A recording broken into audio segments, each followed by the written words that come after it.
Well, if it isn't you popping into the MrWarrenHayes show, because hi, welcome. You're probably a wrestling fan and you're probably excited to hear me talk about professional wrestling here as we record this on April 4th, 2023. I am MrWarrenHayes. How are you?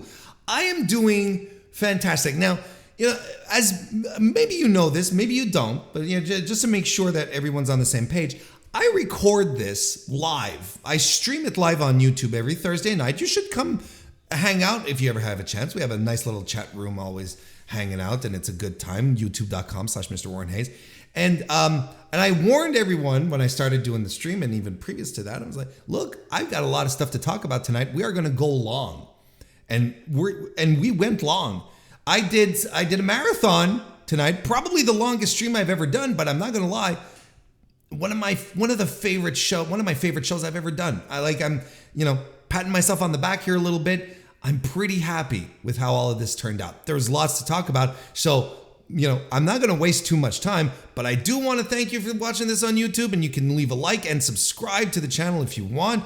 You can also become a member of the MrWarrenHayes Show channel by joining and becoming a member. That way you get access to the members only streams that happen usually on Fridays over lunch, but then you can always watch them on demand as well.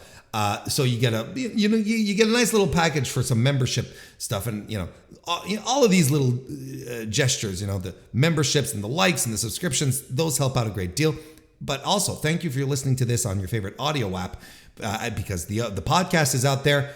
A 5-star rating on Spotify, 5-star review on Apple Podcasts. Those things help out a great deal as well. But yeah, listen, I'm not going to waste too much of your time. And I'm not going to lie. If you decide to listen to this on 1.5 speed, 2 speed, I won't be offended. Because I packed a lot of stuff in here. I was planning on just coming out here to talk about Wrestlemania weekend and reviewing the shows. Wrestlemania, both nights, NXT, Ring of Honor, Supercard of Honor, and maybe talk about some of the shows that I watched on the side. But I haven't even had time to talk about shows on the side because because of Vince, and the merger, the WWE merger with UFC. That's what we're kicking the show off with. So let's get to it. But thank you so much for being here. Hope you enjoy the show. So, you're usually said, they always tell you, don't bury the lead, right? Don't bury the lead is what they tell you. Start with the big thing. And I'm coming in here and we're reviewing shows. That's what we're doing, right? Reviewing shows. Wrestlemania, nights 1 and 2, Ring of Honor, NXT, stuff on the side, the GCW shows, the Mark Hitchcock. I always want to say Hitchman. I don't know why. Mark Hitchcock show.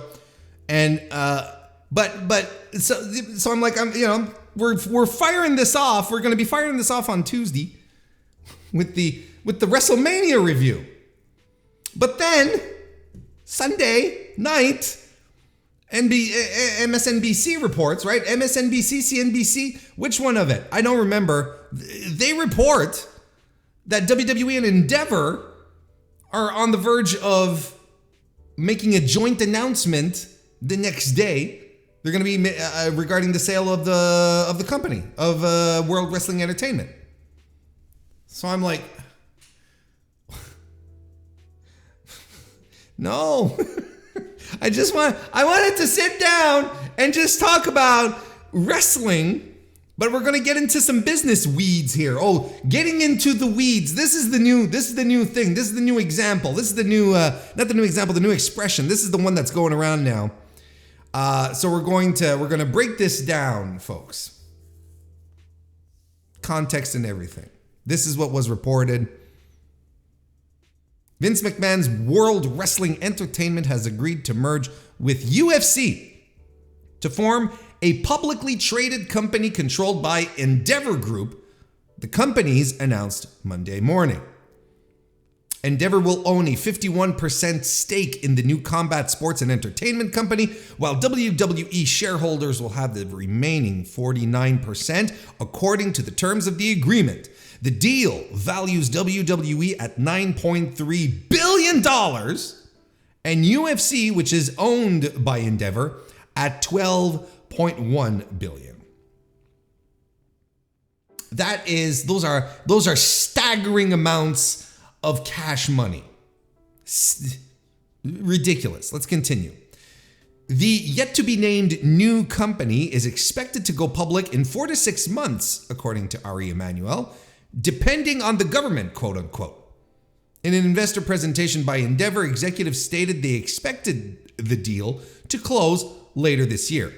The transaction is expected to close in the second half of 2023. Under this new venture, Ari Emanuel will act as chief executive of both Endeavor and the new company. McMahon will be executive chairman of the new company, while Endeavor president and COO Mark Shapiro will also work in the same roles at the new company. So he's going to be president and COO of the new company. Right.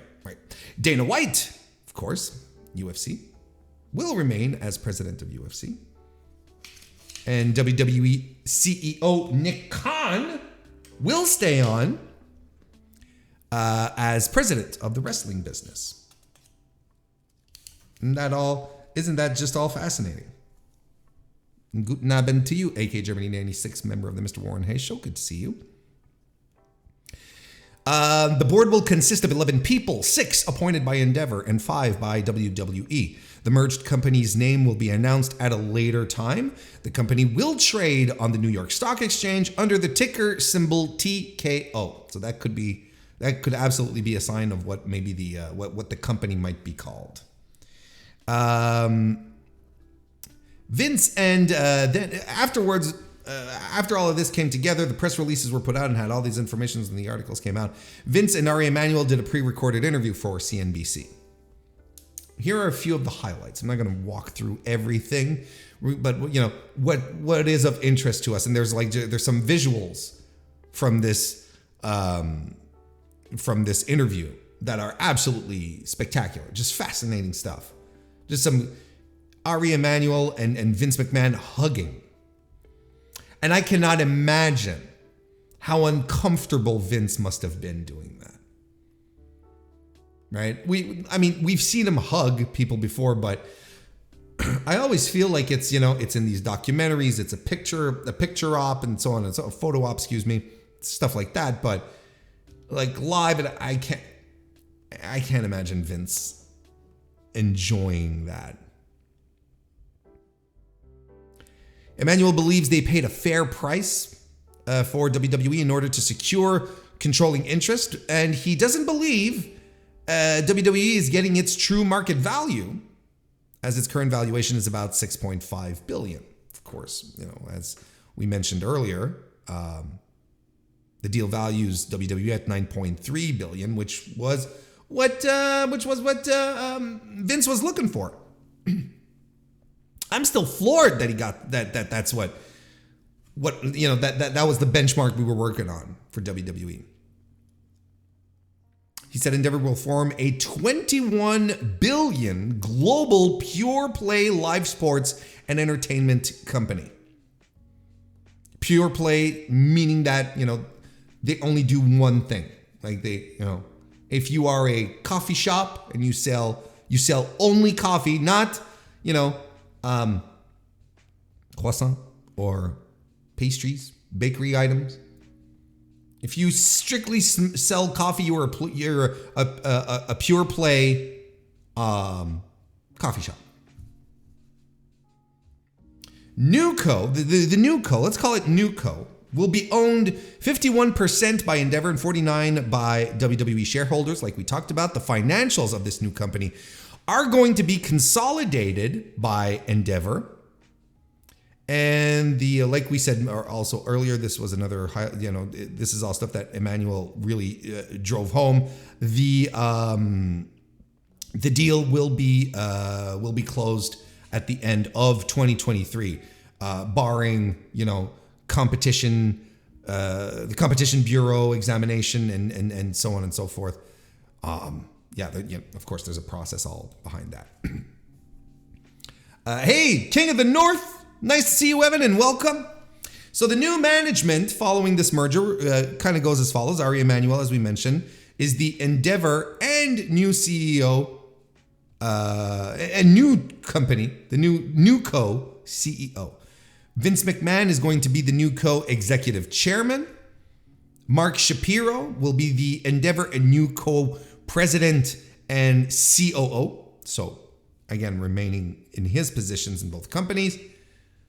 Jason Lublin will be the Endeavor CFO. Andrew Schleimer, the new co-CFO.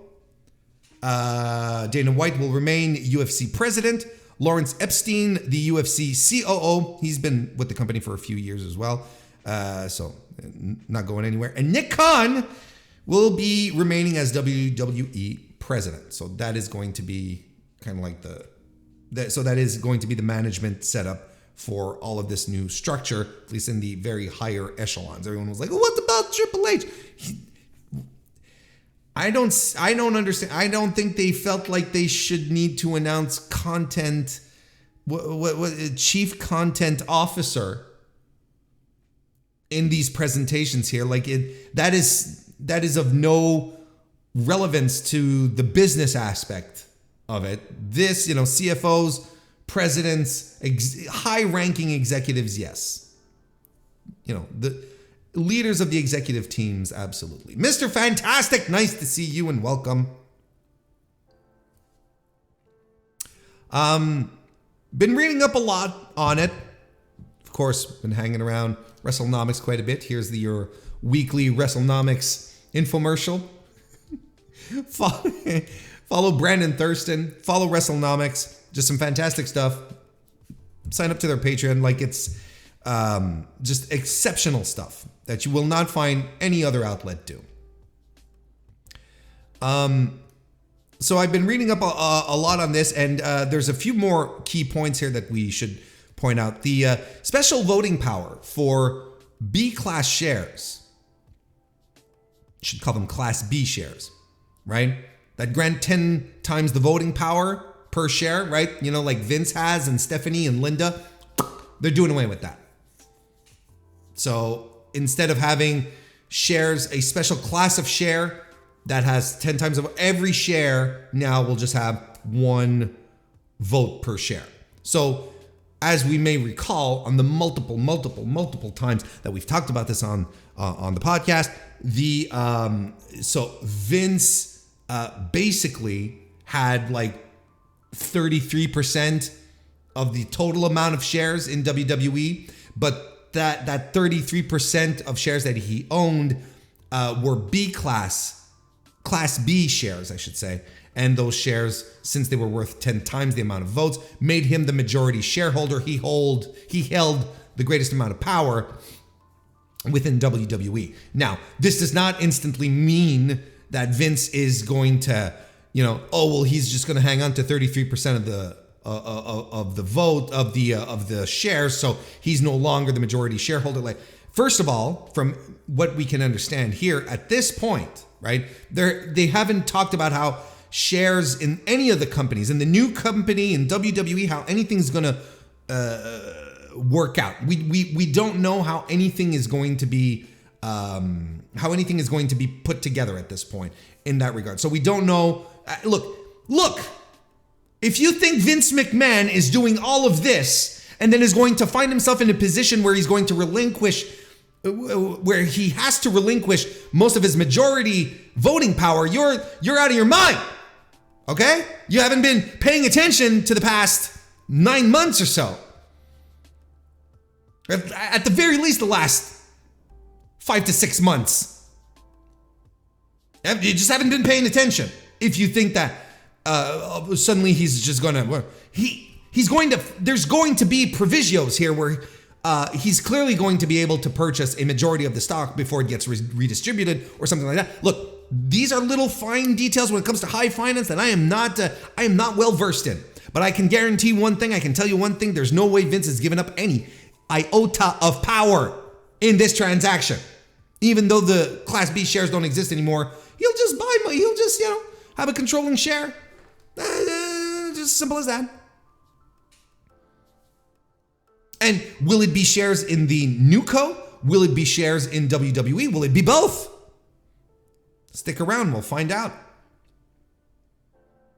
Something also that Brandon Thurston pointed out. All the credit. He said that, that the important thing that we have to keep in mind here is that this is a merger as opposed to a sale, right?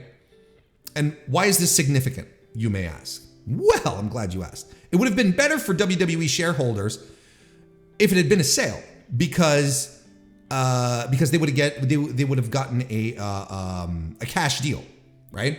If it had been a sale, someone would have put up the money. All right, this is what we're worth, and that then establishes the value of the company, and then they get the redistribution of that wealth amongst the shareholders. But at this point, it's a little trickier, because since this is a merger, it means that the market, when NewCo is going to be publicly traded, once it has its IPO essentially and is put on the stock market, it will be the market that will determine the value of this transaction of NewCo, and then ultimately what the shareholders are going to get in return. So in a sense, it's difficult to know if right now it's impossible to know if this is going to be a good deal for investors. It can be terrible, but Brandon was basically arguing a cash deal would have been better.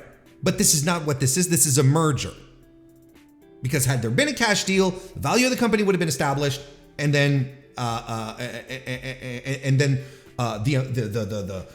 wealth would have been spread around, probably in a clearer, less risky fashion. And honestly, it's also probably a way for Emmanuel, Endeavor, to split up this infamous debt that they have, right? I don't know if you recall this. A few weeks ago, but Ari was on Endeavor had their earnings call. I don't know if you remember this. And he was asked about the sale, and he was sort of poo-pooing it. He was going, yeah, you know what, maybe not just yet, maybe not quite now. We're not looking for, because we have so much debt. And my number one objective right now for Endeavor is not to make any more purchases, and it's to get rid of some of the debt. I don't remember the exact verbiage, but that's what he was saying. So effectively, he was not lying. Because Endeavor is not ponying up the cash here to buy WWE.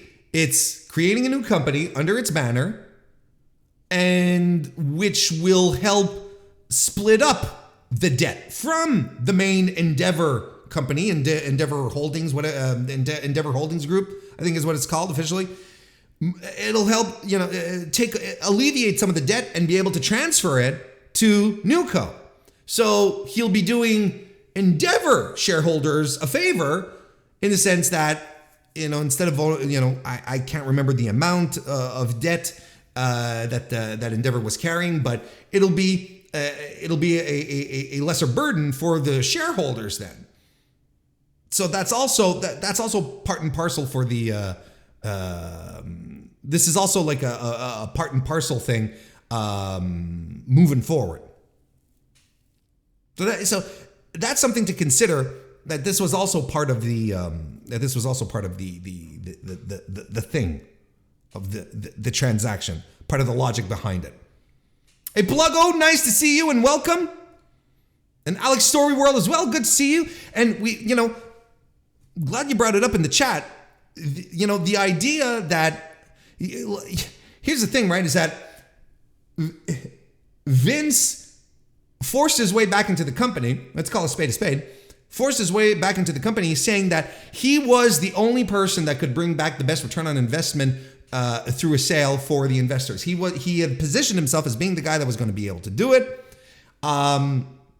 As we all know, and if you didn't know, well, now Vince McMahon is a liar. I don't think there was any reason to trust him to begin with. But if I don't know if this was the best the best outcome for the investors. We will see in a few months when the IPO happens and this company goes public, and after it's been settled for a couple of weeks of trading, we'll see how things go. But as it stands, anyone at this point who is skeptical that this was indeed the best way, that Vince was indeed the best man for the job here to make sure that the investors, that the shareholders got maximum value, maximum return for their investment, I think it's okay to be skeptical.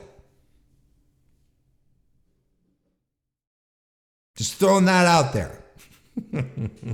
Certified Wrestling Podcast, nice to see you and welcome. Now, outside of this interview here, we're going to come back to this interview. I just want to get some of the business aspects out of it here. Nick Khan told Axios, because he was giving some interviews over at Axios as well. He said that WWE and UFC will pursue separate linear TV deals, but they could pursue a combined streaming deal. So, what does that mean? In layman terms, it means that WWE and UFC will not negotiate rights deals amongst themselves. They just won't. They're going to do something else. They're each going to negotiate on their own end. WWE is going to get their deal. UFC is going to get theirs, and they're not looking to do any crossover, essentially, which is fair. But he said they could pursue a combined streaming deal, and this brought up a lot of questions in regards to who. Does this mean that they are starting up their own streaming networks? And no, I don't think that's what it means. WWE got out of the direct-to-streaming business, direct-to-consumer streaming business, and started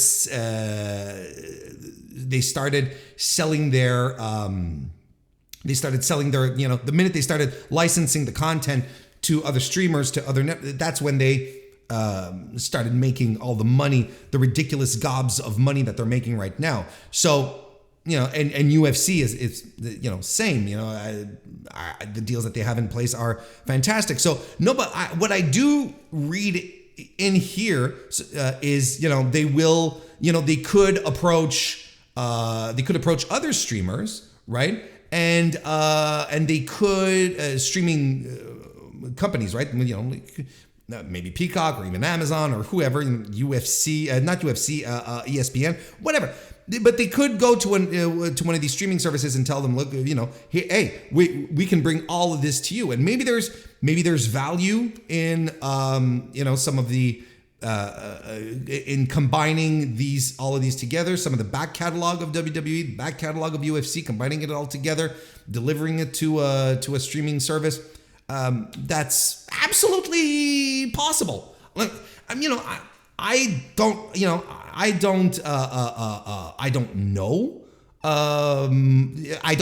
don't cover. So what I'm trying to say, I don't cover MMA. I don't, I used to watch it many years ago, but I really don't anymore. And I don't cover MMA, so I can't, it's hard for me to evaluate, how the market would be interested in the, in previous UFC pay-per-views. There's still a question as to, whether or not the WWE network, wasn't able to sustain high levels of membership or growth anyway. There was a question as to whether or not the catalog had any worth. The back catalog of WWE stuff and, all the other promotions that they picked up, did it have enough value to hang on to create growth? I think there's an argument to say no. I don't know what the average WWE fan's taste is in going back and watching old pay-per-views, old wrestling, old promotions. If you look at the success or the lack of ultimately success of the WWE network, you could argue that, well, the back catalog maybe doesn't interest people enough to sustain growth. And that's always the thing, right? Because the hardcore members are the hardcore fans. They're all going to be into this, right? They're all going to enjoy this, but they're all going to be super excited about it. We like the back catalogs. We like going back and watching old stuff. But like I said, is it a deal breaker for a more casual viewer, a contemporary WWE fan? I don't know. I would have a tendency to say no. Is that logic that you can immediately apply to MMA fans? I don't know either. But it's interesting to it's interesting to think about. It's interesting to think about. So as a sidebar, because this has been discussed a lot, right? Getting back into UFC and merging up with the UFC and who has UFC has a very different approach to promoting events to WWE, right? Whereas for the past 10 years or so, we've been paying $10 a month now on Peacock, $5 a month to get access to all the pay-per-views. Oh, excuse me, the PLEs. All for free now. Well, not for free, but for $5 as opposed to buying the pay-per-views. Whereas for UFC, you still shell out what, $80, something like that, to get the big shows, something to that effect. So that's had a lot of people thinking, is like, well, maybe WWE is going to go back to this model, and I'm going to tell you, I think it makes sense, but to a degree, and not to a degree, I think, as fierce as maybe some people would expect it to be, because people are like, oh, they're going to jump right in. And next thing you know, you're going to be paying, $50 for the Wrestlemania Backlash, and nobody's going to want that. It's I don't think you go as hard as that, because WWE has trained its audience to subscribe to one thing and get everything, right? And we saw with the network, it wasn't a sustainable sustainable business plan. I think it's not a sustainable business plan for a lot of streaming services right now who are cutting back on a lot of stuff, who are looking to move into live sports, for instance, because live sports is a driver for subscriptions and so on and so forth. So, this question of this idea of paying one price and getting unlimited content is coming to an end regardless, and this has been observed. The minute Netflix subscriptions hit the ceiling, this is when the whole streaming world went, oh shit! Well, if the market leader doesn't grow anymore, what the hell are we supposed to do? Anyway, I went on a bit of a sidebar there, but to demonstrate that.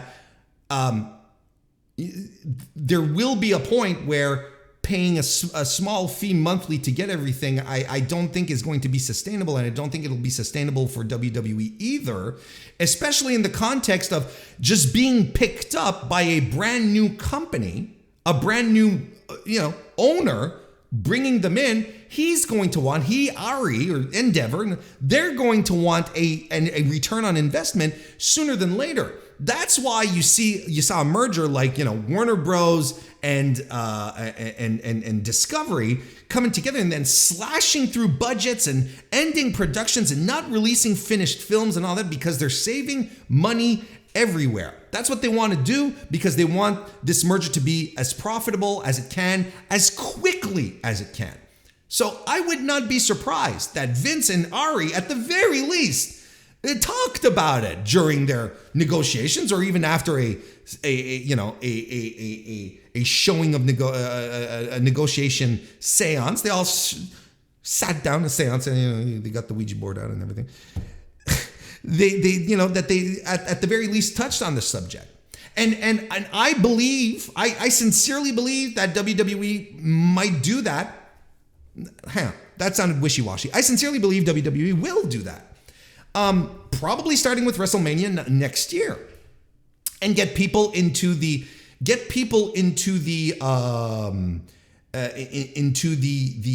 rhythm of buying pay-per-views again. I was listening to a podcast recently. I can't remember But they made an excellent point, and I apologize. I'm trying to think of the source, and I can't remember it. But there's an entire generation of WWE viewers who have never bought a pay-per-view in their life. It's never happened. So those might be hard to convert, but they also might be very easy because if they're paying just like the minimal amount, and then for the big shows, they're like, well, look, it's the big ones, right? You don't do this like for, WrestleMania Backlash or, Fastlane or, Judgment Day or Valentine's Massacre or, you do it for the big four, right? You do it for WrestleMania, you do it for SummerSlam, you do it for Survivor Series, you do it for the Rumble. I wouldn't be at all surprised if next year, the first two pay-per-views that go on the pay model, that go back to pay-per-view, are SummerSlam and Royal Rumble and WrestleMania. I would not be surprised at all. Not be surprised at all. Because Endeavor is going to want its money back as soon as possible. They're separating the debt, but they're not divesting themselves of the debt. They're not getting rid of it. They still have to pay it back, and they see WWE as a vector to help them get rid of this the specter of their debt faster than if they just continued doing things on their own. Otherwise, they wouldn't do all this fucking setup, right? It's just simple. So, I don't think they're going to do it this year because WWE is going to have to retrain its audience into doing this. Or retrain or train, period, right? I've bought pay-per-views multiple times. I still do. So it's not a big deal to me. But there might be a large section of the audience who will be, right? And like we're mentioning in the chat, I'm pretty sure World Wrestling Entertainment looks at, AEW and like, look, there are 130 to 145,000 people who shell out, $60 to watch one of their shows. Why wouldn't we do that? I think it's fair. But, again, I think there's a difference between the audiences. I think it's very, very different. And I think the WWE fans have been used to a certain level of convenience. I don't know how readily there will be friction, right? It won't be a smooth transition if it happens. I, for one, welcome WWE returning to the pay-per-view market because I want to see pay-per-view buys.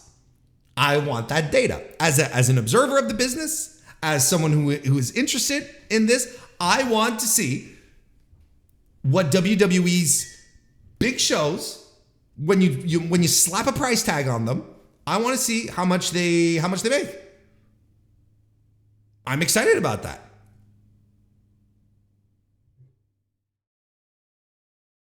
And you see, there's a good point right there, because something that I mentioned, and I'm going to mention it again tonight, something that I've mentioned all the way up throughout the build to WrestleMania, that WWE doesn't care if it builds PLEs well or not, because they already have your money. They already have it. Your money, their broadcasting partners' money, they have all the money. They got it all. So it's not a big deal.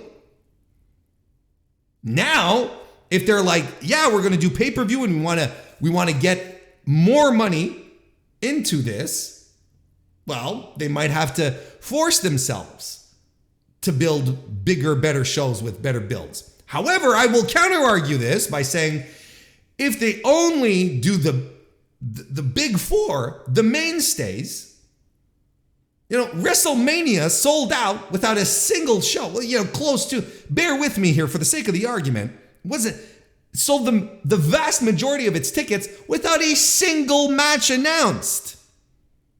Royal Rumble is the same thing.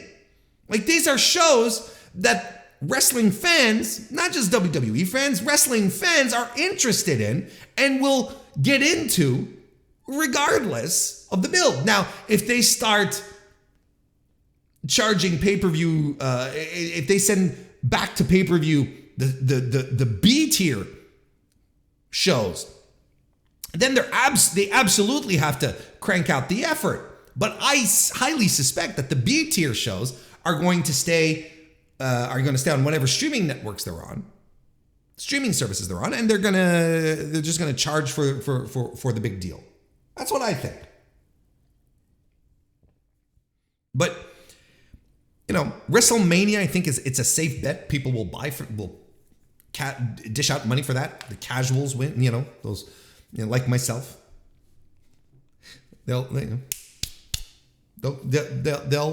out the big bucks for that. That makes a lot of sense.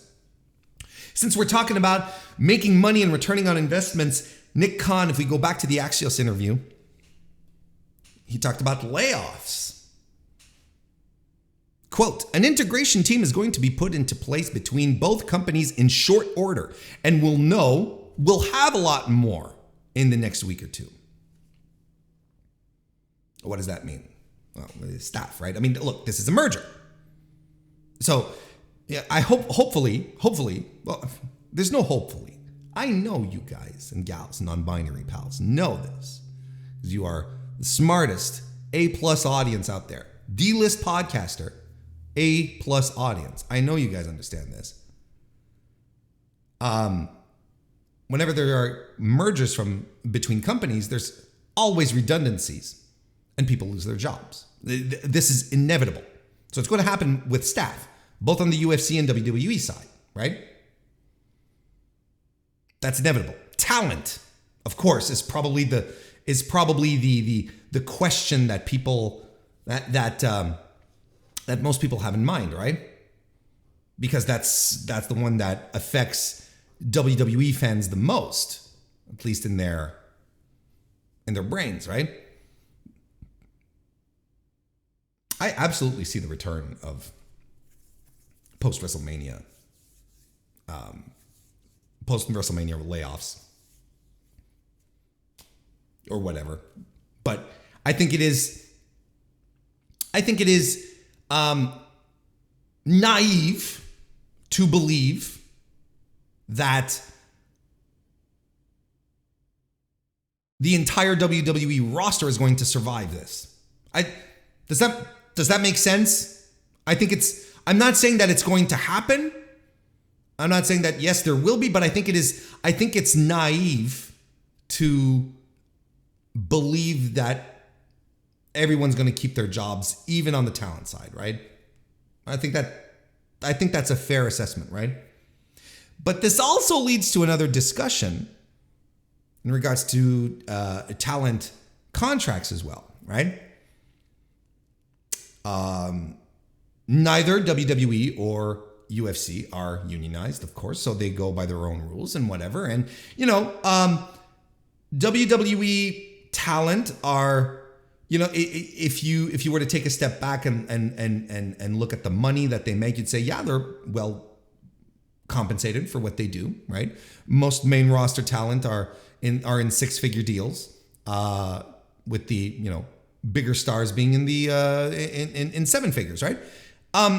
This is fairly common knowledge, but but without getting again into the weeds of it, the one thing that we oftentimes have to that we don't remember is that wrestlers then on the road are expected to compensate for all their expenses, which includes travel and accommodations, right? Food. Well, of course, there's catering at the shows, but let's say you want to have breakfast. So we have to remember that. So that's it. We have to remember. Just keep in mind that these six-figure deals for a wrestler, when you are traveling 52 weeks out of the year, this money, the money starts slipping away fairly quickly when you consider airfare and, like I said, accommodations and so on and so forth, rental cars, all that bullshit. it ends up stacking up quite a bit. You're eating in restaurants, so on and so forth. This is not news because, of course, WWE talent are considered to be independent contractors, or they're not privy to any benefits that typical WWE staff are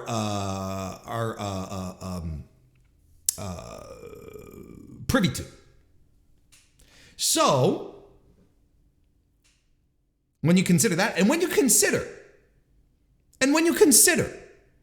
that this is a billion-dollar company, there are some things where you can make an argument that WWE wrestlers, for the amount of money that is being made off of their backs, despite the fact that they are well compensated, could be making more money. And this is also, hey Motown Slim, nice to see you and welcome. This is also a point of discussion within UFC. This has been going on for the better part of 10 years at this point, because we know UFC pays its fighters terribly. And I did some research just before getting in here, because again, I've heard so much about this. I know it's a controversial, touchy subject for fighters, and I got some data, I got some stuff down here. Since 2010, the UFC has consistently paid its fighters between 16 to 20% of total revenues. All right, and you're like, 16, 20%, that's not bad. However, compared to the NFL, the NBA, and the National Hockey League, those players receive roughly 50% of total revenues. UFC's biggest competitor, Bellator, 44%. So they are clearly in the mud. In the past 3 years, in the past 4 years, or at least from 2019 to 2022. How about that? The UFC has recorded annual revenues of $860 million. That's in 2019. $890 million in 2020, and $1 billion in 2021. In 2022, $1.2 billion. Based on those revenue payouts, I think it's pretty safe to say that UFC fighters are absolutely underpaid. And Endeavor can pay them more. They just choose not to, right? It's always a choice.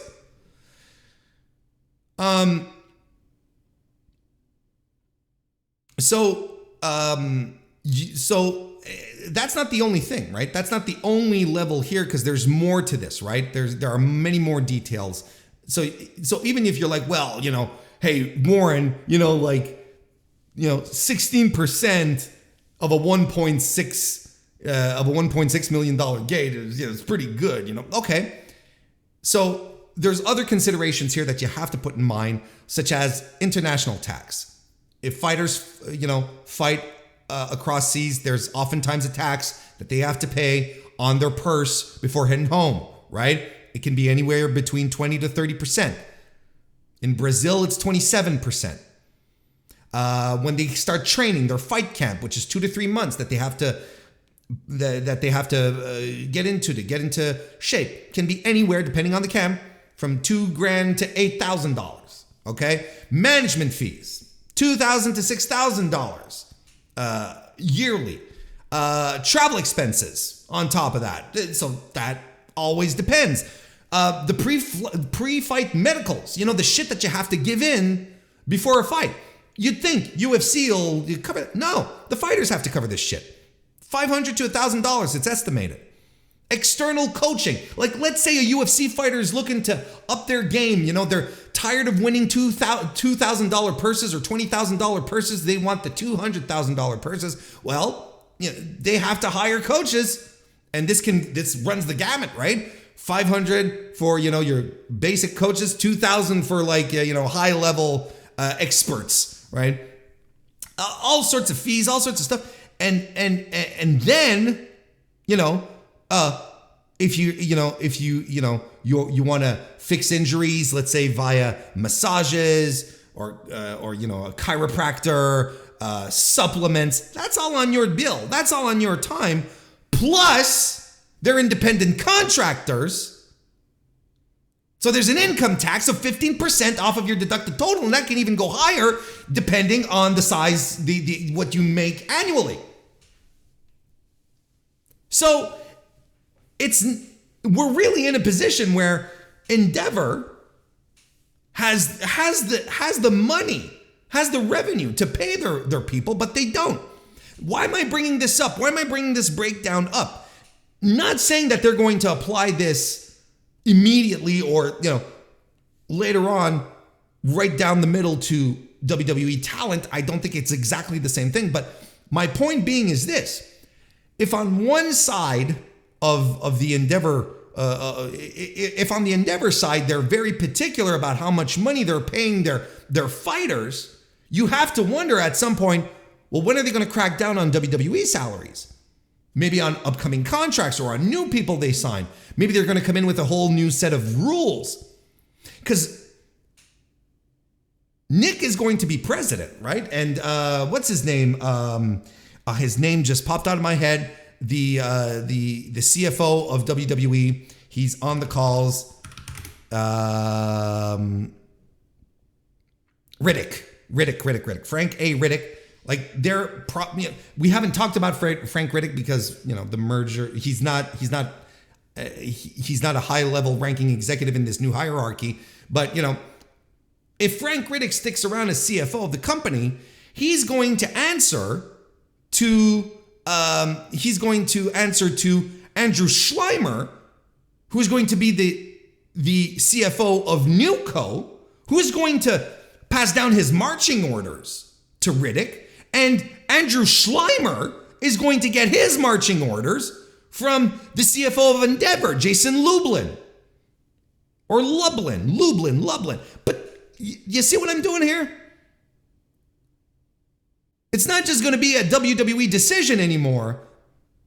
They're going to be part of something bigger, of another company who already treats its talent in a different way.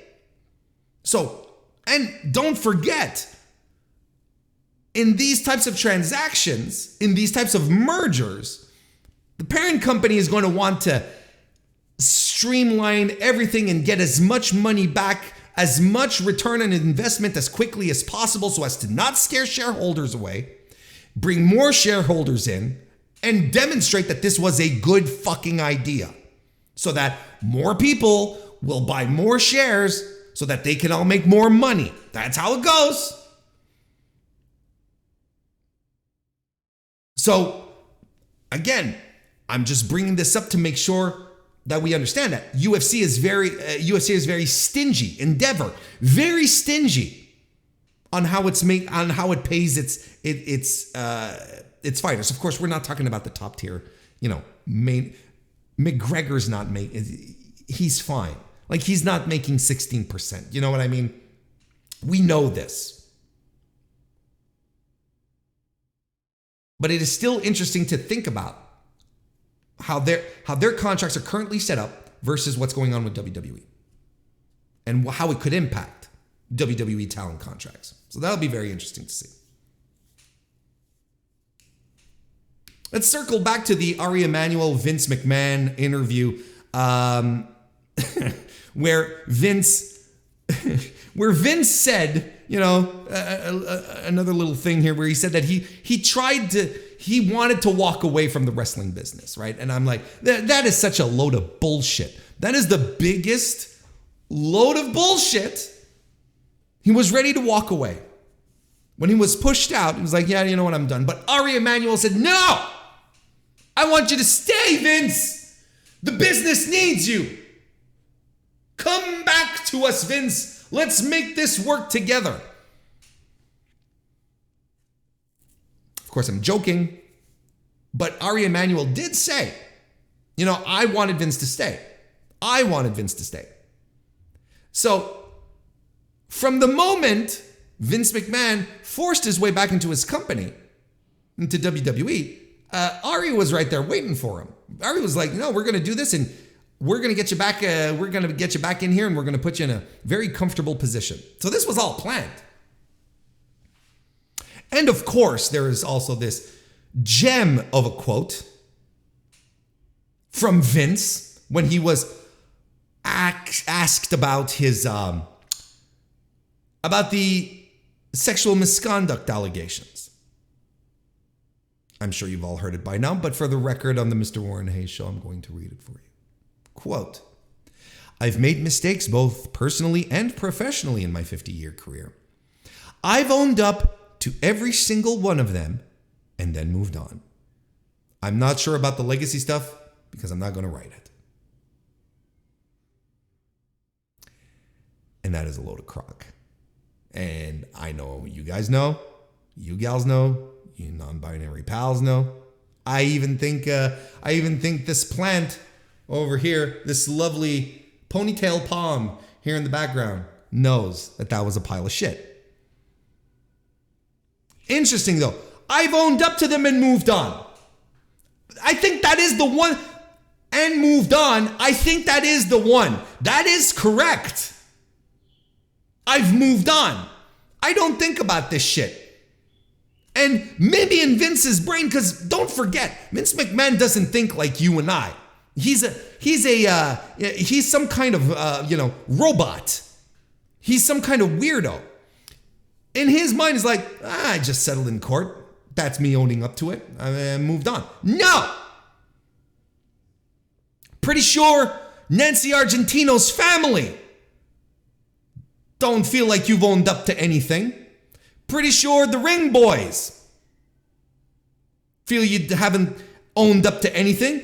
Pretty sure Martha Hart feels you haven't owned up to anything. And I'm pretty sure the seven that we know of know that you haven't owned up to anything. Ashley Massaro.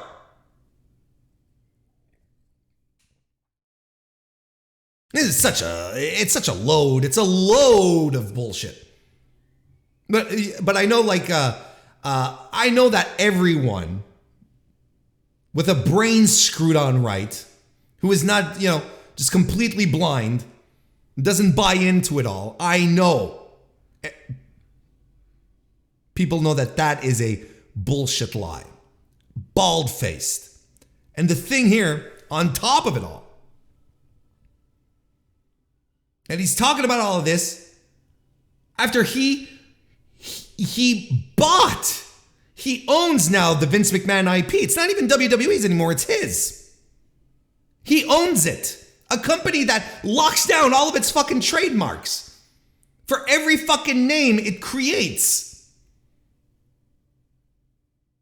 Everything that is related to Vince, no longer WWE's. It's all his. They can't produce anything without his consent or the possibility of him suing them if they use it incorrectly. Hey, podcast. Pretty Kyle, nice to see you and welcome.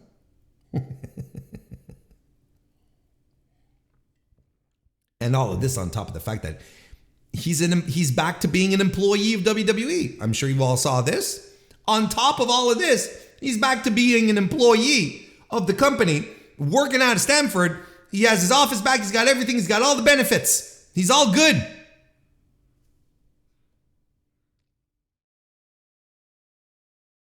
Vince is back in charge. He's in charge. You've all seen the reports from every credible news outlet, wrestling news media outlet. They're all saying the same thing. They all have the same reports. And they're not and here's the thing. It's not the one same person, the one same wrestler, the one same staff member who's talking to Mike Johnson and Sean Ross Sapp and Dave Meltzer and Brian Alvarez. They all have their own sources. And they're all saying the same thing. Vince is back. Hell, you watched Raw last night. You saw the show. Vince is back in creative, calling the shots. Just yesterday morning, during the same interview with Ari Emanuel, Vince McMahon was sitting there being interviewed and said straight, with the straightest poker face of all goddamn time, and said, creative is Ari Emanuel says creative is Vince's lane, but Vince said, yeah, but I'm going to be in the big picture stuff. I'm not going to get into the weeds, is what he said. Even specified in an email sent to the entire staff of WWE that Paul Levesque was still chief content officer. He was still in charge of creative.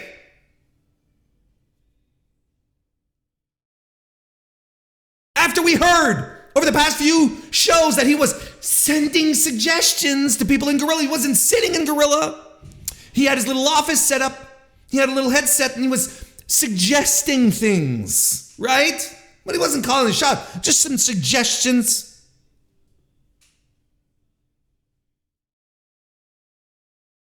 But everyone's reporting it. Let me read the PW Insider report. Here we go. PW Insider is told that about 15 to 20 minutes before Raw, we're just for the record, the April 3rd Raw, the absolute April 3rd, 2023, the absolute dismal shit that was aired on a television show, on television airwaves, cable, sent to you via the power of fiber optics transmission.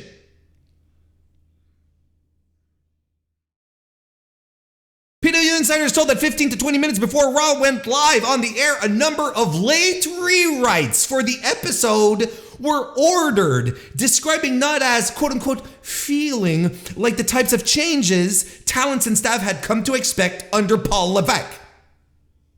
Changes for the episode continued as the show well into being on the air, and we are told that they came directly from McMahon, who had his own office at Raw, just as he did before his quote-unquote retirement in the summer of 2022. While McMahon stated he would not be quote-unquote in the weeds of creative on CNBC, we were told by multiple sources who were at Raw that there was no doubt that Vince was firmly back in charge following the Endeavor acquisition of the company. PW Insider, I always get that confused, is told the night started with Paul Levesque on headsets running Raw, but as the taping went on, it was McMahon who was more and more involved as the point person running the show. While McMahon was on headset producing a few times over WrestleMania 39 weekend, he was at the gorilla position for most of last night's Raw taping, directly overseeing the proceedings. Among some talents we spoke with, there was a huge negative shift in morale as they realized that things were going to go back to, quote unquote, exactly where they were before Paul Levesque was placed in control as chief content officer. One source said the place, quote, place felt nuked, unquote, but others didn't go that far. The feeling was that going forward, the likelihood was that McMahon would be overseeing everything again, leaving the creative once again to his whims and sensibilities. Although, whether that actually plays out remains to be seen. Let it play out, as Alexa Bliss once told us. A big part of that feeling of resignation was that Levesque is genuinely liked and trusted by the talents, especially since so many of them came through the WWE NXT system. And for some of them, that feeling of security many had felt in the run from SummerSlam to WrestleMania was no longer a given and would be far departure from how some we spoke to felt tonight.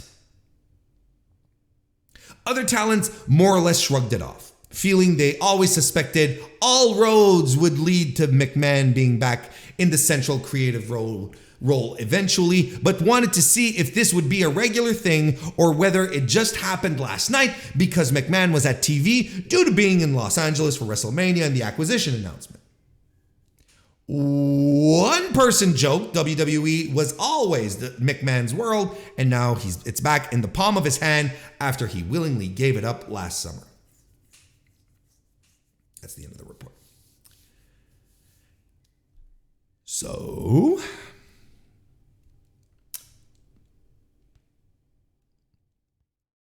So I was planning on taking a victory lap tonight.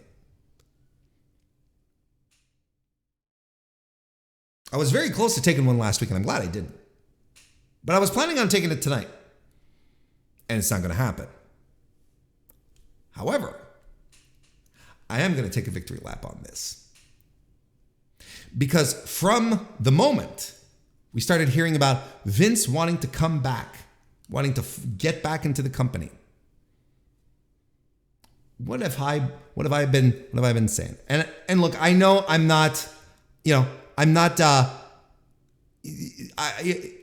only person to have formulated this in their brain. I'm not special, but I still want to take this victory lap. Because despite the fact that people were telling me that, no, there's just no way Vince McMahon can come back. It is a publicly traded company. Vince McMahon cannot return. That's not how it works. I was vehemently told by some people that I was a moron to think this. I've been told to just enjoy the product. That Triple H was going to be in charge now and that everything was going to be okay. I told y'all, I was part of this group, this small group, vocal, told y'all that Vince was going to return. That Vince McMahon was going to be back in charge of his company. And if he was going to be back in charge of his company, there was no way he was going to be kept out of creative. And you can go up and down and all around. You can listen to all my podcasts from November? That's when they started talking about it, right? When it leaked in the Wall Street Journal. Again, I'm not special because there are tons of other people out there. Other observers, other analysts who came up with the same exact thought I did. And I know some of you did as well. You didn't even need me to tell you. But I have been thrown around so much. Folks in my DMs telling me outright, I can't believe you're buying into this. People telling me, Bruce Pritchard said Vince wasn't coming back. Bruce Pritchard convinced someone that Vince McMahon was not coming back. I was told The Undertaker said that Vince McMahon was enjoying his retirement and probably wouldn't come back.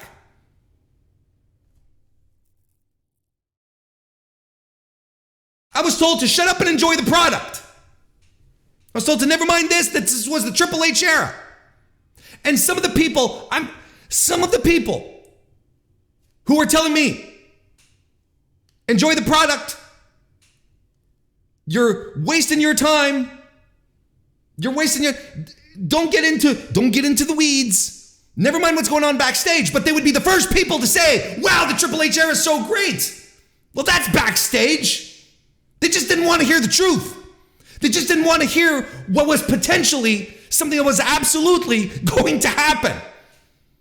And why did I adhere to this? Why did I jump onto this bandwagon? Why did I believe that Vince was going to return? Because I've been watching pro wrestling for a long fucking time, and I have been privy to the mind of Vince McMahon in multiple ways. And I am on record on this podcast to have said the most surprising thing of Vince McMahon, this whole story of the sale of Vince McMahon being pushed out of the company, the most surprising thing was Vince stepping away. That was the most surprising thing. That's what caught everyone off guard. Next thing you know, he's thinking about coming back. Oh, there you go. And what did he do? He didn't come back. He didn't say, hey, pretty please. Hey, guys, gals. Hey, chums. Hey, buddies. Can I come back? I'd really like to be part of my company again. And everyone went, sure, Vince, come on in.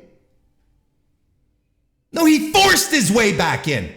He used his 80% Class B shares to vote himself back in, to kick out everyone who conspired against him, to put his sock puppet people onto the board of directors, to push himself back into a position of management, to be re-employed by WWE, and then sell his fucking company, and then be put in charge again.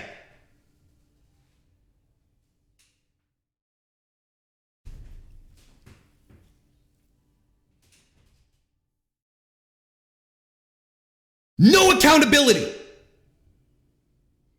There is no accountability in this. And this is a man who has lived above accountability and the law for decades. He's gotten away with everything. And this is how his story is going to wrap up. That's why him leaving the company didn't make sense. This is a finishing line to the Vince McMahon story that makes absolute sense. Forces his way back in, becomes undeniable, sells his company, becomes even fucking richer and more powerful than he was before. That is a Vince McMahon conclusion.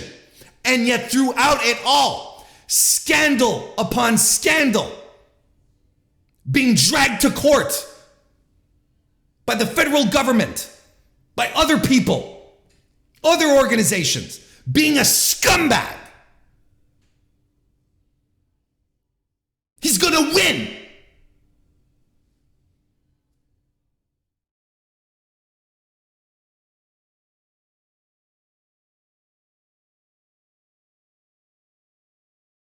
And that's trash. And there's no two ways about it. And I know everyone likes to talk, we were fooling around with the mustache at the beginning of the stream. For those of you who are not watching live right now, at the start of the stream, we were goofing off with the mustache because it is funny. It's a good meme. But he's talking about, he's doing the interviews and he's talking about, I don't know about my legacy. I don't know. He knows about his legacy. He knows what he wants. He fought his way back in. Forced his way back in.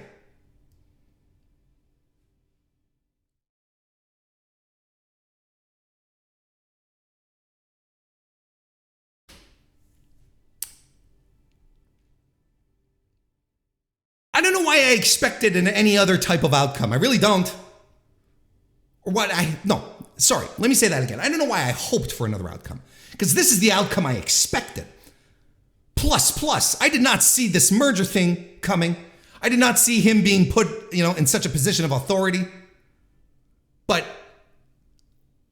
I don't know why I hoped for another outcome in regards to Vince, on how he would finally get his. There's no accountability. There's just no accountability for people on that level of power, on that level of wealth. There really isn't. It's depressing.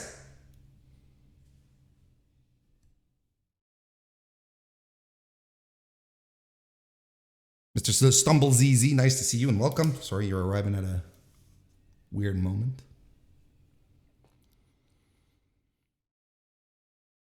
Where does this leave Triple H? Where does all of this leave Triple H? Well, I don't know why people are going around saying, he's fired, he's done. I don't know. He's here to be the fall guy, that's for sure. He's the new John Ace. They're going to keep him as a creative content officer, executive content officer, chief content officer, for as long as necessary. And I don't feel bad for him either. I don't feel bad for Triple H. I feel bad for WWE fans. That's a whole other thing. We'll probably talk about it later, but I don't feel bad for Triple H. He knew the stakes. He, as he likes to say, he played the game. He played the game. And he has all his shares. And he got, he's been selling some back and forth. He got a $5 million bonus on this merger thing because he helped create stability within the company to create the proper atmosphere to conclude a sale or whatever kind of bullshit.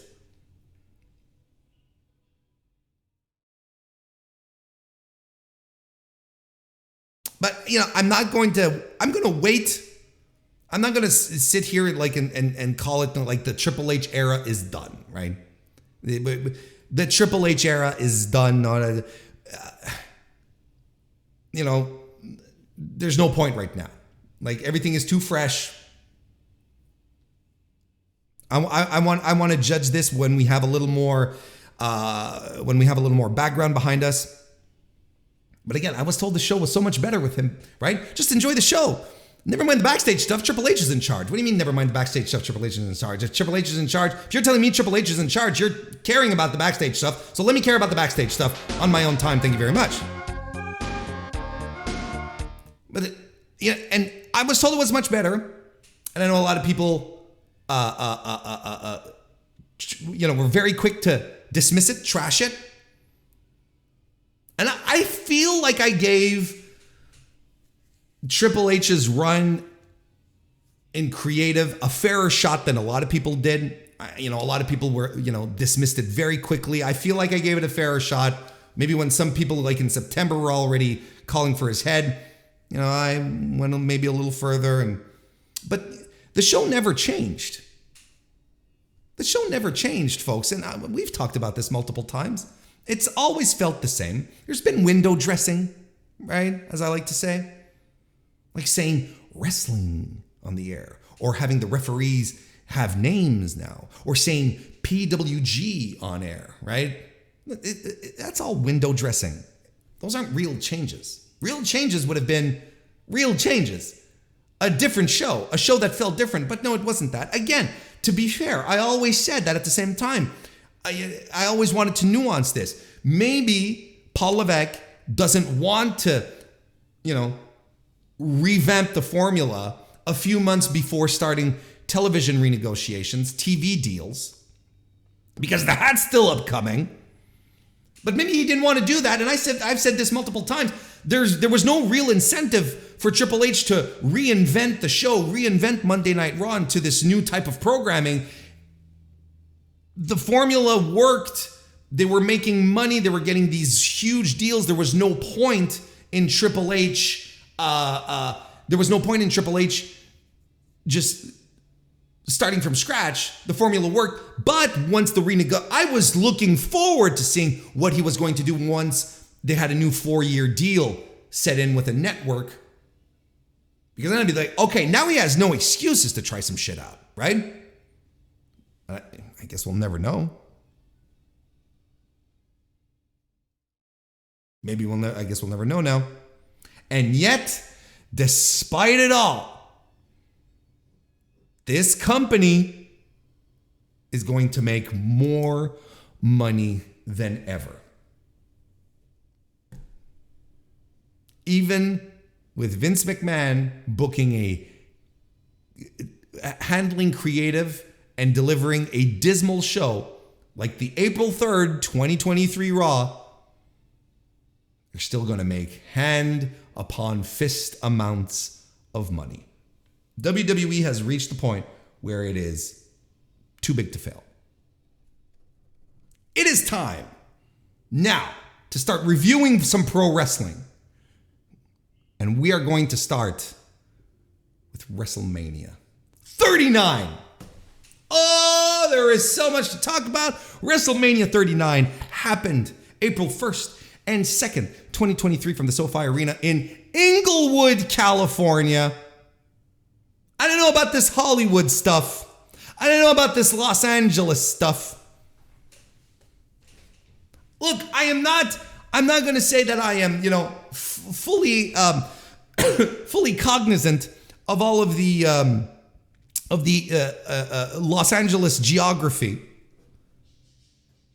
I'm no expert on the various municipalities and boroughs. Is that what they call? I don't know what they call them. Counties that make up Los Angeles. But I know enough to know that Inglewood and Hollywood ain't the same thing. Anyway, this was Triple H's first and last. No, I said that I would give it time. And I don't want to judge this on some very, very fresh information. It's a success. It is a business success. 65,000 plus tickets sold per night. WWE says 161,892 combined on both nights. It was the total attendance. That is bullshit. It's not even possible. The venue was set up for just shy of 68,000 in the shadows of LA. Yeah, that's right.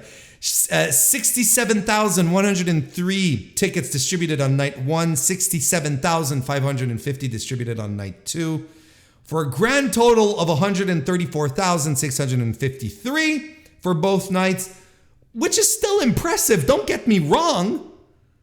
You know, I'm not trying to split hairs here. I'm just saying, look, and this was exposed recently due to some investigative journalism, going into some public information, diving into some publicly available information that, you know, WWE just goes out and tells whoever's counting the tickets, you know, count anyone who has a heartbeat. You know, staff, the talent, the venue employees, janitors, whoever.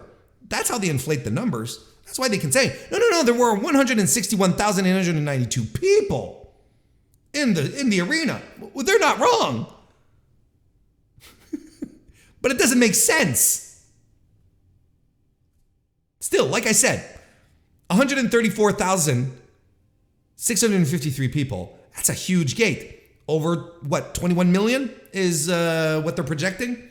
I haven't heard anything said about whether or not this was the most watched WrestleMania of all time, but we can absolutely predict that is exactly what they're going to say whenever they decide to announce it, because every one of their pay-per-views, PLEs, they're not pay-per-views yet. Every one of their PLEs recently has been the most watched of that. Why? Because Peacock subscriptions are up. They've been up because they're included in cable packages and so on and so forth. So subscriptions have been up everywhere. I don't think we're going to have the same kind of the most watched next year, because a lot of these subscriptions are coming down, and a lot of these add-ons to cable packages are like they're 1-year deals to get it for free kind of thing. So there's a lot of people that are going to be dropping off. Absolutely. So, but you know, we still have to keep that in mind that Peacock subscriptions have doubled. This is observable. It's data. It exists. It's out there. Peacock subscriptions have doubled, so necessarily there has to be some trickle down into WWE programming. I'm pretty sure there's a lot of programming on Peacock that has doubled. You know, and again, what is a view? You know, but we're not getting into that right now. Let's get into the show. I've talked enough business. I want to talk about wrestling here. We're going to start with night one. Spoiler alert, I really liked night one. I think it was a great wrestling show.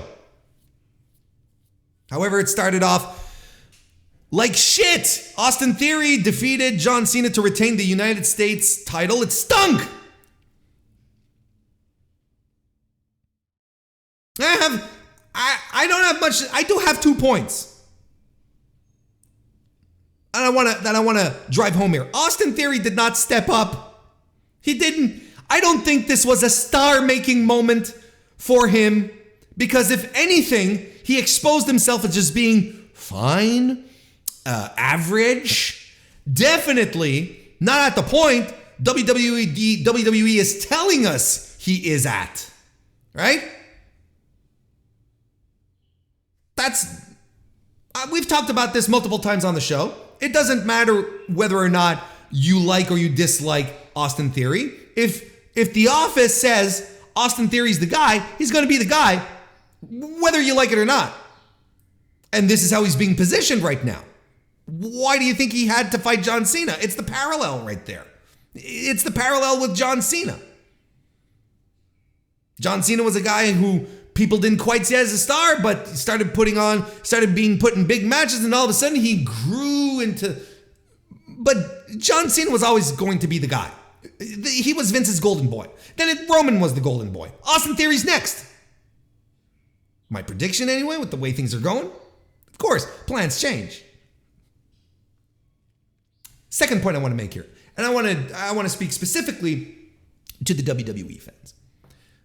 Listen, I want to tell you, if there's anything that this WrestleMania show proved in this match as well, we got another example coming up later.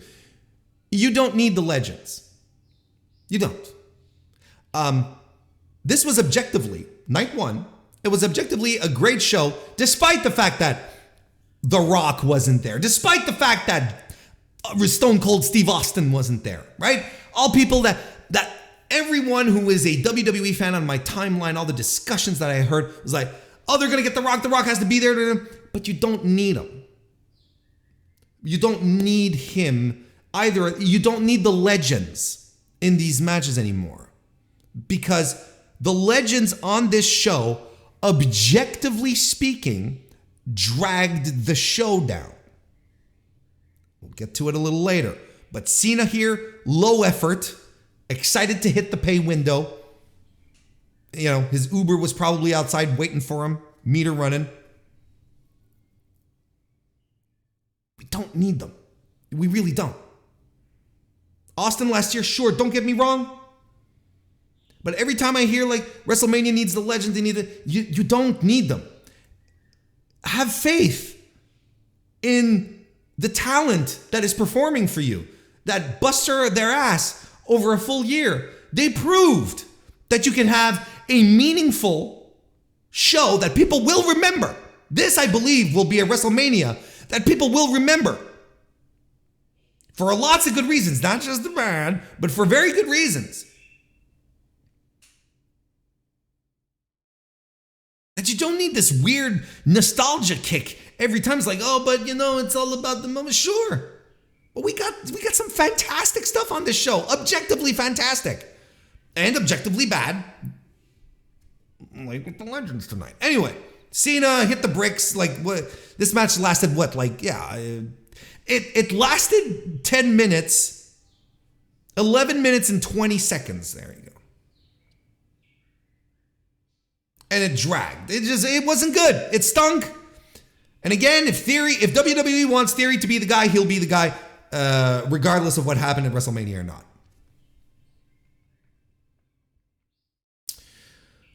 The Street Profits defeated, where they won a scramble. A lot of scrambles. If you watch independent wrestling, you know exactly what I'm talking about. This was a scramble. A tag team scramble. Defeated Alpha Academy, the Viking Raiders, and Braun Strongman and Ricochet. This match got the crowd back into it. This was electric. Good stuff. I watched so many multi-person matches throughout the weekend. I tried really hard to not let it taint me. But like every GCW show started with a scramble. Every indie show I watched had 1 to 2 scrambles on it. I was so sick of scrambles. But nonetheless, I thought this match delivered. It was electric. It was a spot fest. It was fine. Got the crowd into it. Everyone worked hard. It made me completely forget that the show opened with a dud. A snoozer.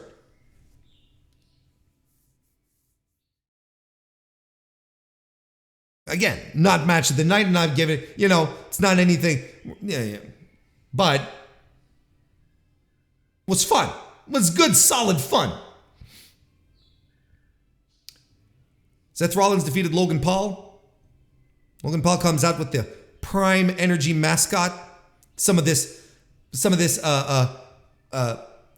sponsorship integration. Turns out the guy in the mascot, because the mascot hung around the ring. I was like, oh, there's a tell. There's your tell right there. The mascot's going to get involved. Who's in the mascot? KSI.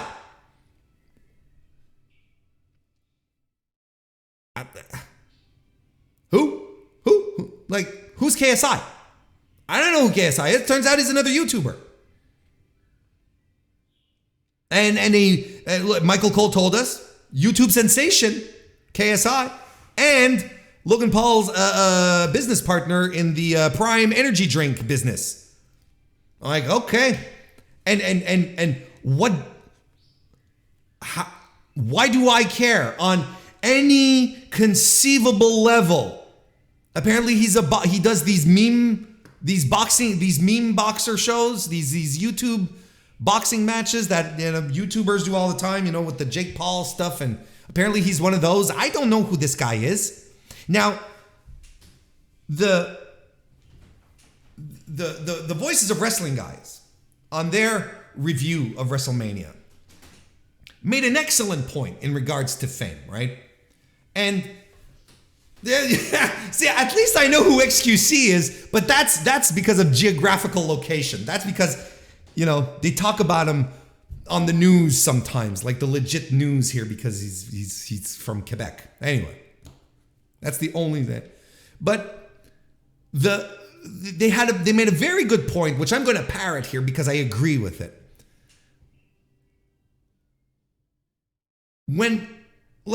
I can accept that this guy is probably known by a target audience that is not me. I'm pushing 50.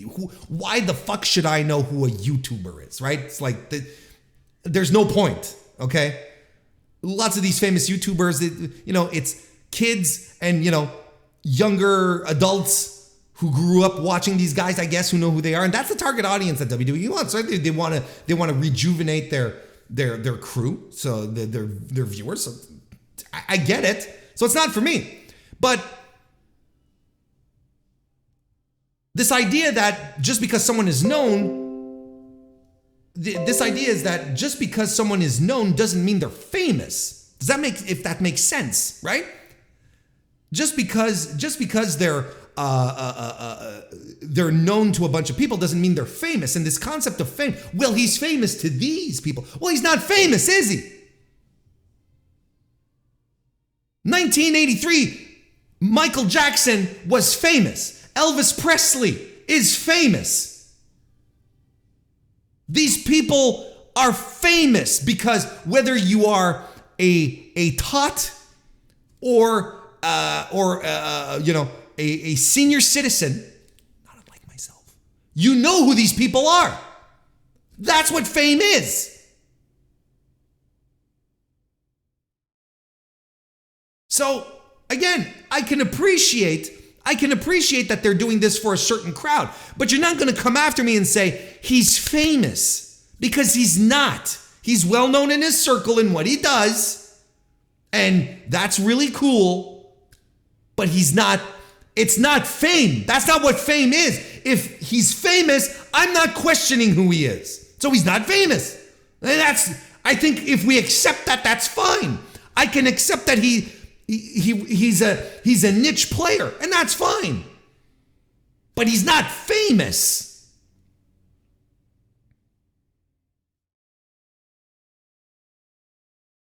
Yeah, he needed a vignette. Where were the video packages for KSI? Anyway, listen, I think a lot of people are really going overboard on this match. I thought it was solid, a fun spot show, but a good one.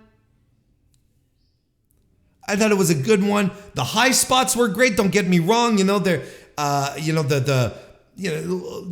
Logan Paul splash onto the commentary table. It's good. He's doing a GTS. Meanwhile, Phil Brooks is sitting at home and he's fuming. Meanwhile, in Orlando, Kenta is sitting at home watching this and he's fuming. It's like, it's fine. But I think a lot of people are overselling this performance. I preferred his first match that he did. Against The Miz, right? Don't tell me. I don't watch the Saudi show, so I couldn't tell you for Roman Reigns. Couldn't tell you. But I preferred his match with The Miz than this one here. And here's the thing about Logan Paul. He's a prodigy, sure. He picked up wrestling really easily, sure. He gets it, absolutely. But the ticket is that there are people currently on the WWE roster that can do what he does.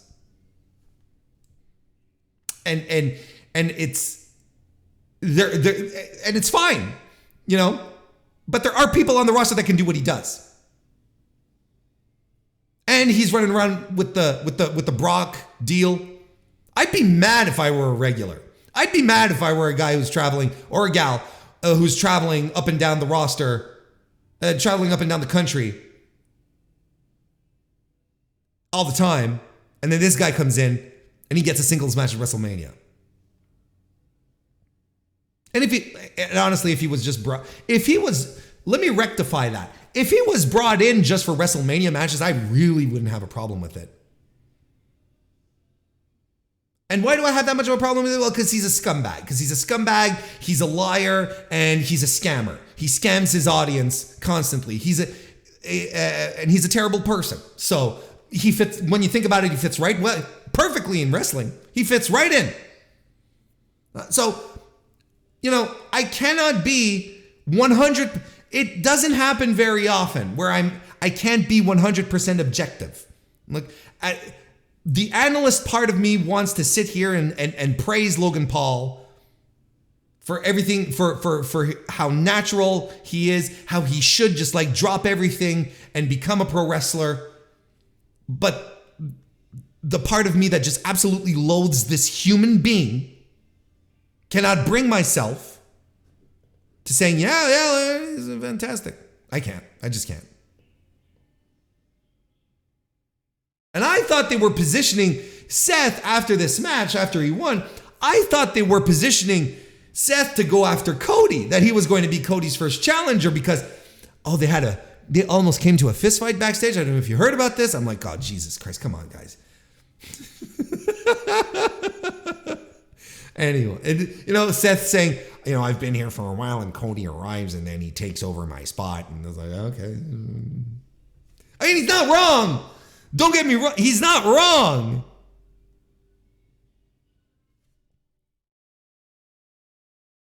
Anyway, that match was good, but I think from a purely analytical aspect, I think people are going overboard with it. I don't think it's that good. I think it's good. I don't think it's very good. I don't think it's great. But from an emotional point of view, Logan Paul can go fuck himself. Becky Lynch, Lita, and Trish Stratus defeated Damage Control. I'm sorry, folks, this stunk. Because I like all the women in this match. I like them all. But this stunk. And this is why I cringe when nostalgia acts are booked for matches. Again, I know this. I've mentioned this multiple times. WrestleMania is not about matches. It's about moments. We know this. And this is what this was. It was a match for moments so that Lita and Trish and I will never look as good as Trish Stratus in the next couple. I'm done. This is the best. This is the best that it's going to get, folks. Trish Stratus she's phenomenal. But you got them all in the ring together, and all of the Diva stands are excited, and I'm happy for them, and I'm looking at this and like, yes, this is fine, but you put them in a match, and I'm like, this is what I was referencing earlier. You don't need the legends. WWE fans, listen to me. You don't need the legends. You really don't. Lita has always been a so-so wrestler regardless, even in her prime. She's always been a so-so wrestler, and I don't see how her coming in, doing spots in the year of our Lord 2023, doing poetry in motion, which actually kind of more looked like, long-winded prose. I don't think how this made this show any better. Trish was fine, I guess, but she's been out of the ring for so long. She's all right. She wasn't even close to being the most egregious part of this match. Manhandle slam off the second rope by Becky gets the win on Bayley.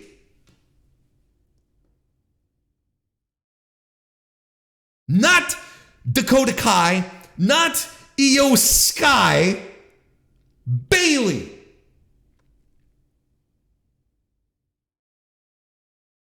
Flat on her back, clean as a sheet. And then she tweets out, all love affairs, I'm paraphrasing. Hang on, no. Don't paraphrase, Warren. Get it right. Let's go to Twitter. Let's pull up Bayley's account. Bailey, not Mike Bailey. Christ. They're not related as far as I know. And sometimes the most romantic love story comes to an end by.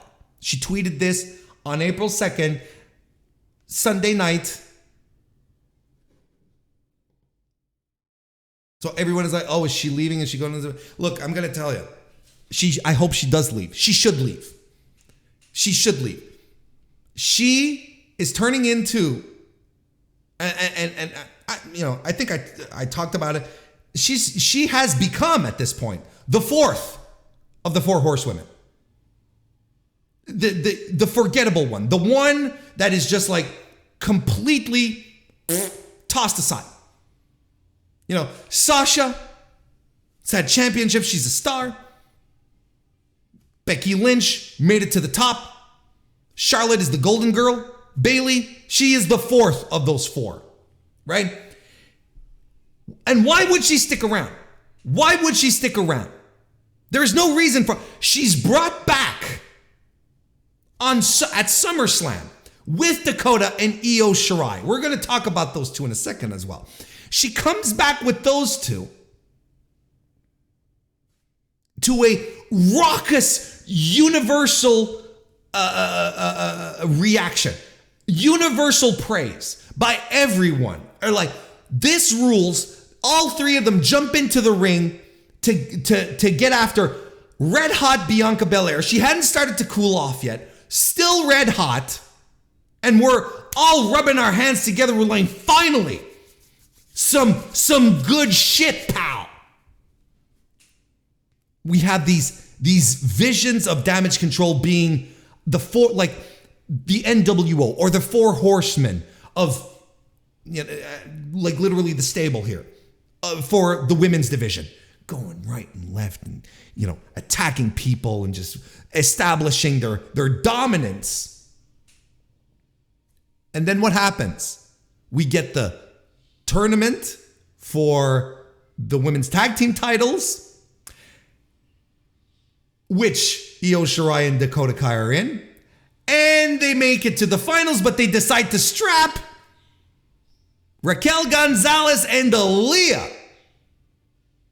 And it has been downhill from that point on. This stable has been geeked out so hard, so incredibly hard. And even to this day, even this weekend, at WrestleMania, they were saying Damage Control commentary was saying Michael Cole, Damage Control has been running roughshod across the division and, has been imposing their will. They've been a force to reckon with. No, they have not. It's been the opposite. They've been nerds, geeks. Even the so-called leader of the faction couldn't even win a big match. What the fuck are we talking about? So if I'm Bailey, and I have hope because Vince is gone and Paul Levesque is on the phone and he's saying, Bailey, I got something really cool for you and we're going to bring up Dakota and Io and you're going to be the head of your own stable, your own group. And she's going, finally, something to sink my teeth in instead of doing ding dong hello and doing a goofy laugh. I can't do the goofy laugh anymore because Seth is doing the goofy laugh now.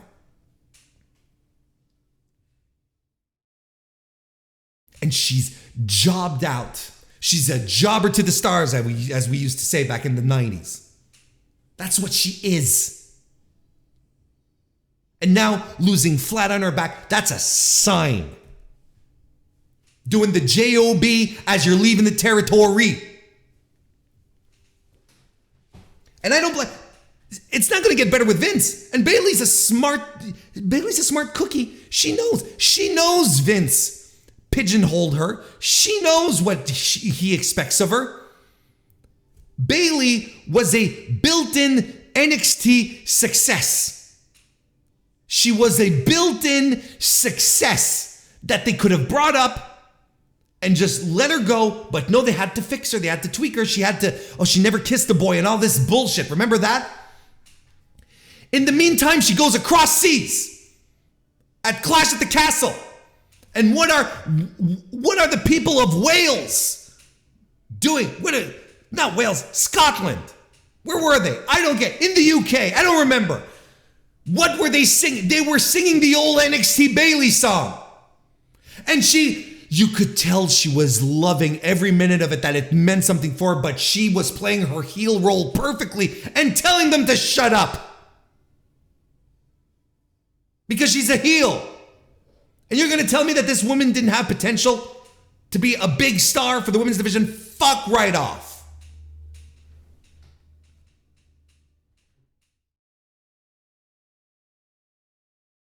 I don't blame her if she wants to leave. She should leave. Her friend, Mercedes Moné, is out there having the time of her life. Now, don't get me wrong.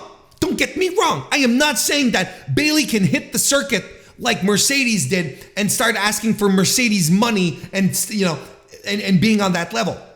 Sasha Banks, Mercedes Moné is on a completely other level. Okay? That's fine. Bayley doesn't have the superstar power, but if I'm her and I'm just seeing, Mercedes picking her spots, doing whatever the hell she wants to do, seeing a nice, healthy, thriving scene. Bayley is another wrestling nerd, by the way. She's also one of us.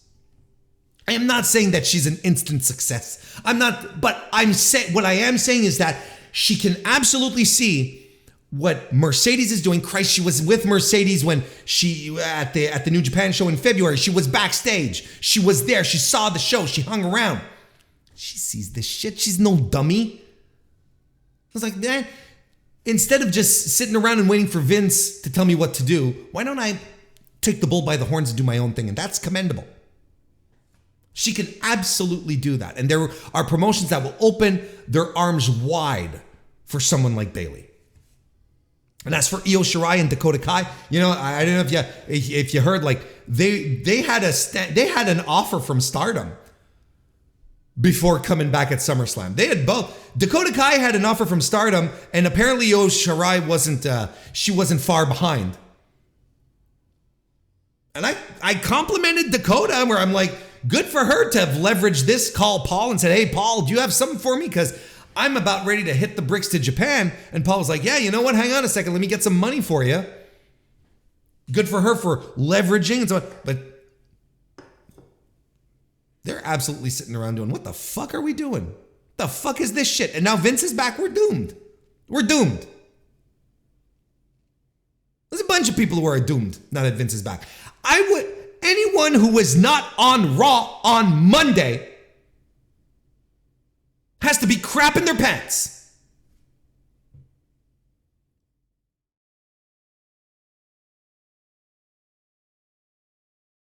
Damage Control is a dead act. It should be an indictment to Triple H's booking. It should be an indictment to Triple H's booking. Because this held promise, had the fans excited about it. Women in an exciting angle. Drop the ball. Drop the entire ball in the entire women's division. FYI. But this is something you hang on Triple H, Booker of the Year, who was handed a fire story that he just happened to stumble into something interesting with Sami Zayn because they've been telling the same story over and over again. And they're back to telling the same story over and over again. Now the Usos, now Roman doesn't trust the Usos again. We're back to fucking square one. And this is the greatest story ever told in pro wrestling. Hit the bricks.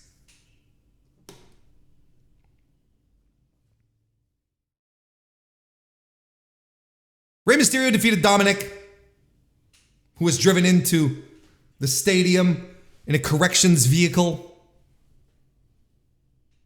He was wearing an old Rey Mysterio mask. I believe it was a Halloween Havoc mask that Rey wore.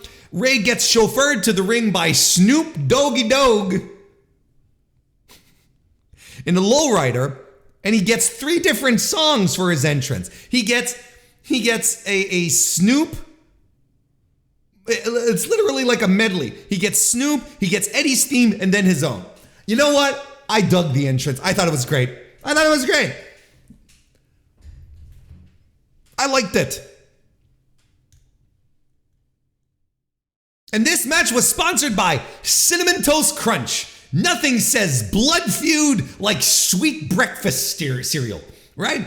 All the colors of all the Cinnamojis hanging around ringside, and there was an actual Cinnamoji right there, and then Cinnamoji around the ring on the LEDs, and you know, really got me into it. Like the, you know, father and son blood feud, you know, the Binding of Isaac kind of situation. Give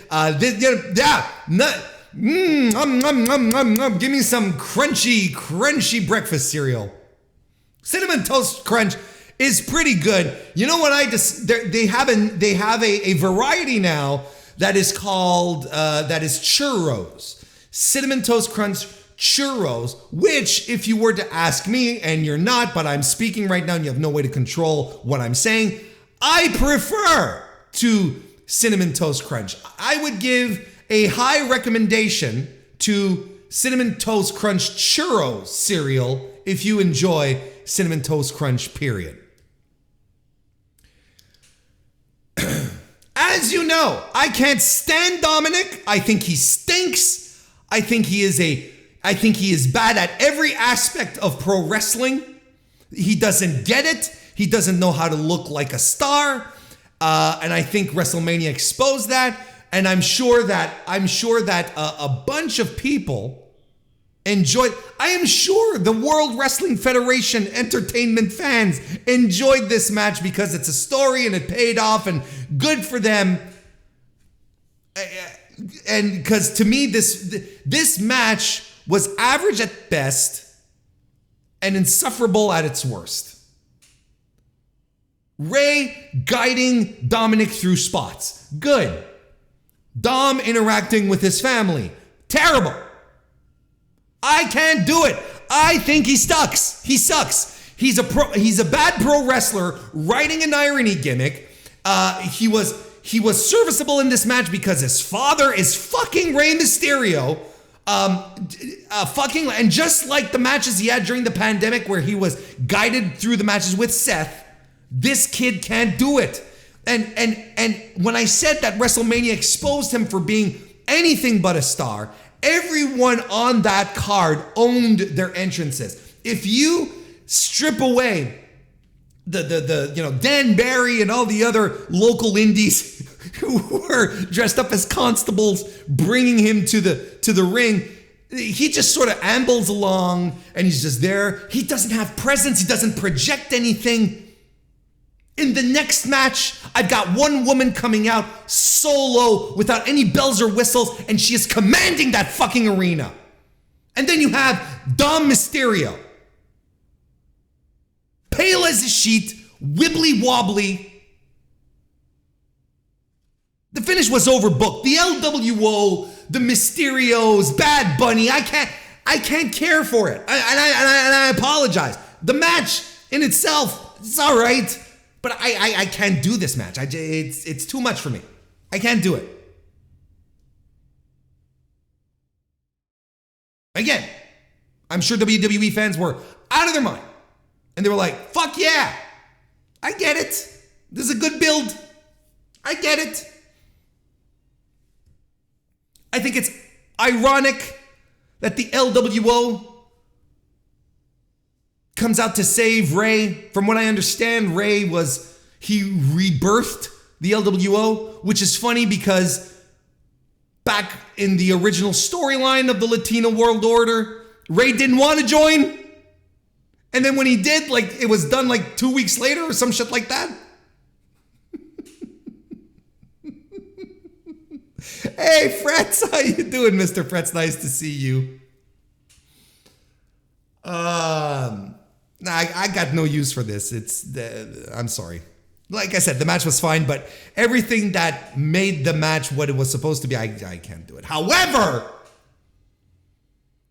Rhea Ripley defeating Charlotte Flair to become the new SmackDown Women's Champion, that has everything that Warren Hayes loves in a big-time wrestling match. This ruled. It ruled on every level. And listen, I'm talking about Dominic Mysterio, who looks like a schlub, who looks like if I was walking to the ring at WrestleMania. You have Rhea Ripley coming out without a retinue, without bells and whistles, without someone driving her in, all alone, steps out on the stage. She has the music, she has the big chains, she has the visuals, but she is alone and she is owning every single moment. She is projecting superstardom. And I'm looking at it and I'm like, this woman fucking gets it. This is a big time pro wrestler. Nothing against Charlotte, because Charlotte is the same. Charlotte she's a beast when it comes to her presentation and her setup and how she presents herself. Don't get me wrong. We know how she commands it. It's just Rhea. What a glow up since she started at the fucking Mae Young Classic. Look at where she is.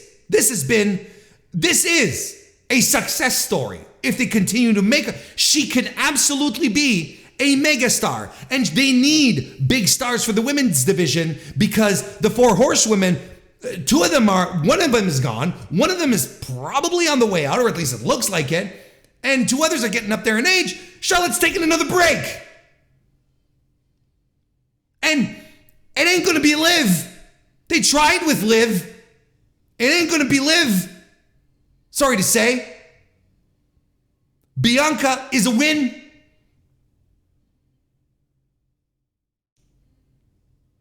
And so is Rhea Ripley. Anyway, this was physical and brutal, and I loved it. This felt like the least sports entertaining match of the night. The most pro wrestling one of the night. I loved it. It was my match of the night. Slow burn, building to something. You know, they're taking their time. They're setting up the story. And when they started dropping themselves on their fucking heads, it got nuts. And then, like when Rhea dropped Charlotte on her fucking nose. Like, magnificent. A little sloppy, who the fuck cares? It was great. I loved the near ref bump that distracted Charlotte. So Rhea headbutts Charlotte and riptides her. Charlotte, of course, kicks out. But they do another near ref bump. Like it's not an actual ref bump, but it's more like, oh, you know, they're teasing that there might be shenanigans, but there were no shenanigans. So the second near ref bump, Rhea eats a spear, and we get another near fall, and we're standing up on our feet. I'm going nuts. You can ask Kristen. I loved the figure eight attempt. Charlotte locks it in and starts to arch. And Rhea, she's not doing I'm going to wait here, I'm going to suffer it. No, she just fucking grabs for the ropes immediately. I'm like, God. It's these little tiny things that that's what makes me believe. That's what gets me in. That's pro wrestling. The audience wanted Rhea to win. She won. She was the right choice. Awesome match.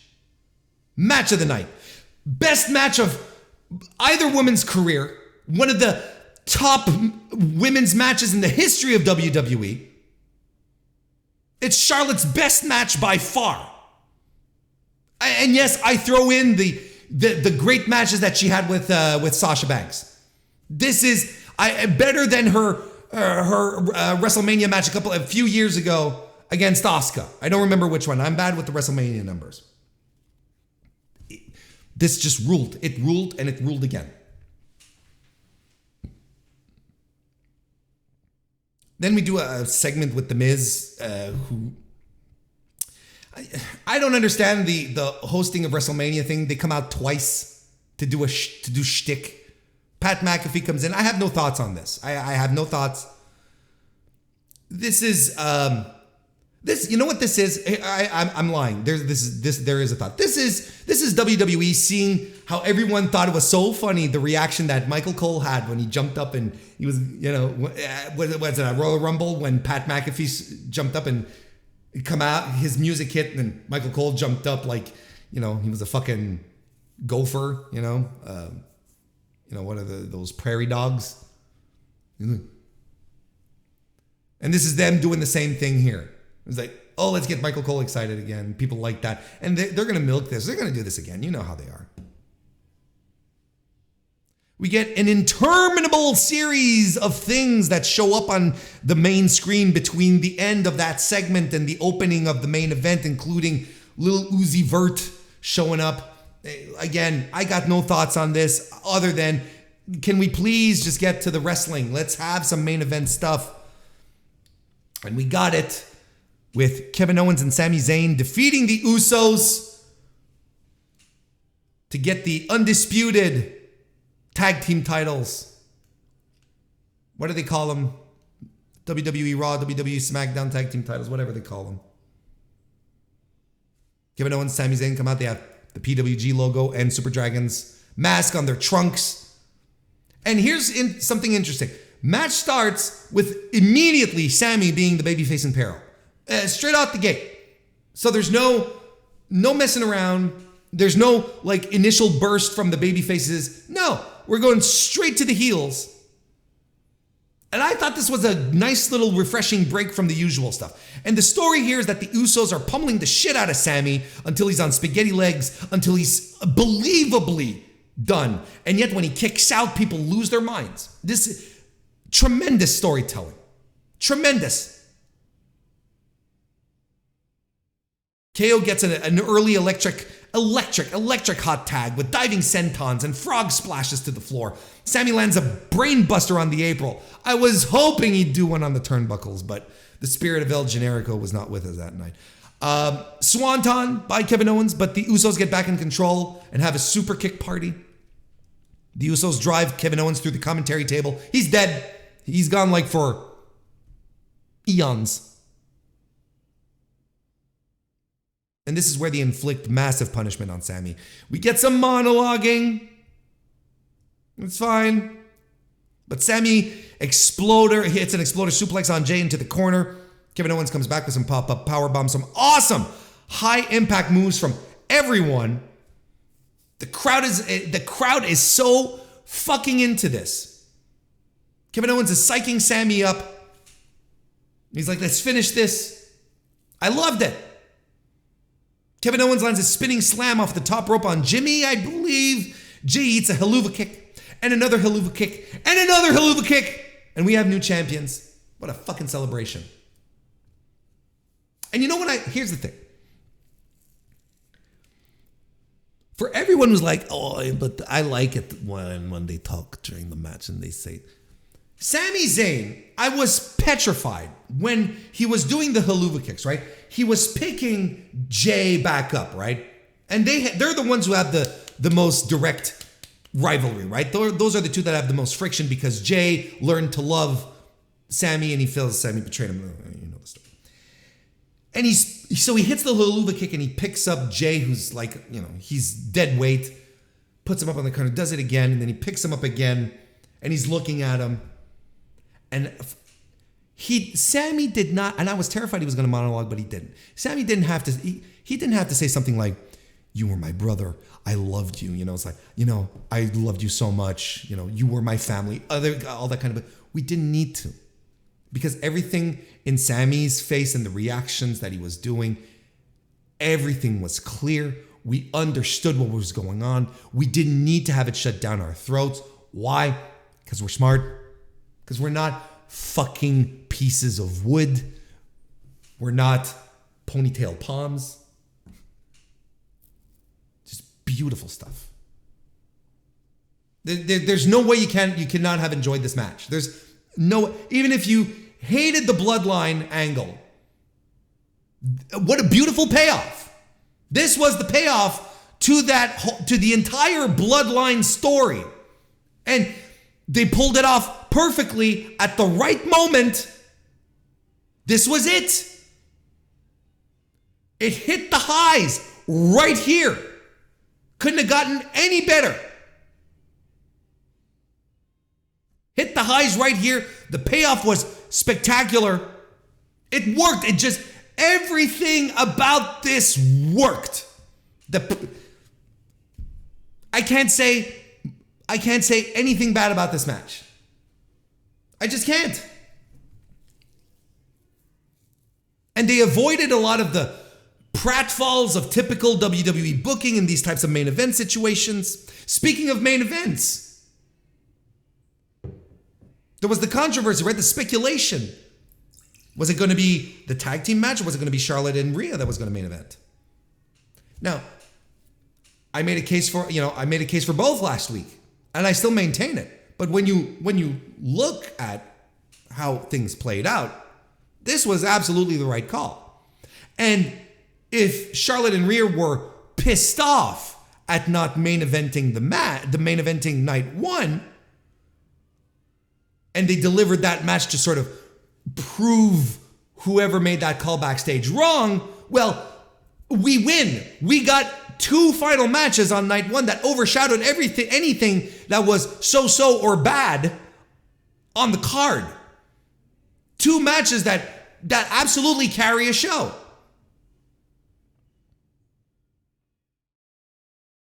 Two big-time, legendary matches that will go down in history for multiple reasons. So, they made the right choice to have the bloodline angle be wrapped up on night one. I don't think there was any other way. And the match delivered. The women didn't main event, sucked. But we got one of the best women's matches, one of the best matches WWE has ever put on. Why am I qualifying this with just women? It was outstanding.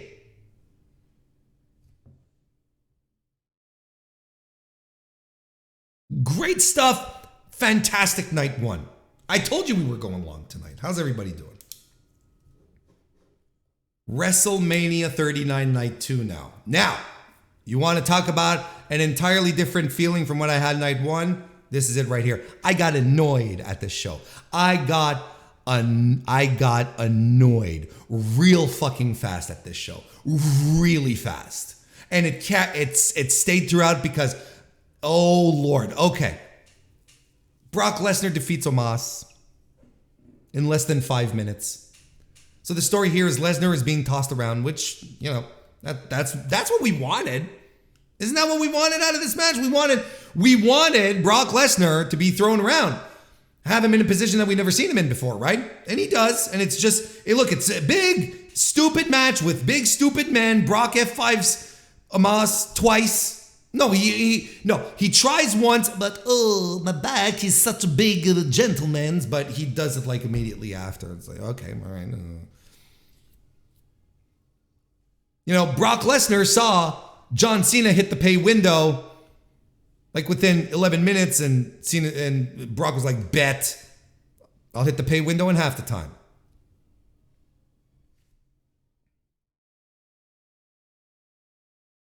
Then we had the other scramble match where Ronda Rousey and Shayna Baszler defeated Chelsea Green and Sonya Deville and Liv Morgan and Raquel Gonzalez and Natalya and Shotzi Blackheart. Like, just a dismal match.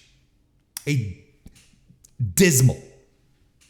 And Ronda Rousey didn't bump once. She had the Alexa Bliss special. Didn't bump a single time, came in for her finisher and hit the pay window. Dismal. I'm not wasting any breath on this. Because I want to waste some breath on my favorite WWE match of the weekend, the Intercontinental Triple Threat title match, where Gunther retained against Drew McIntyre and Sheamus. My favorite WrestleMania match of the weekend. This slapped, ruled, fucked, whatever qualifier you want to put on it. This was amazing. And it started with a strike against it because it was a multi-person match for a title, which I hate.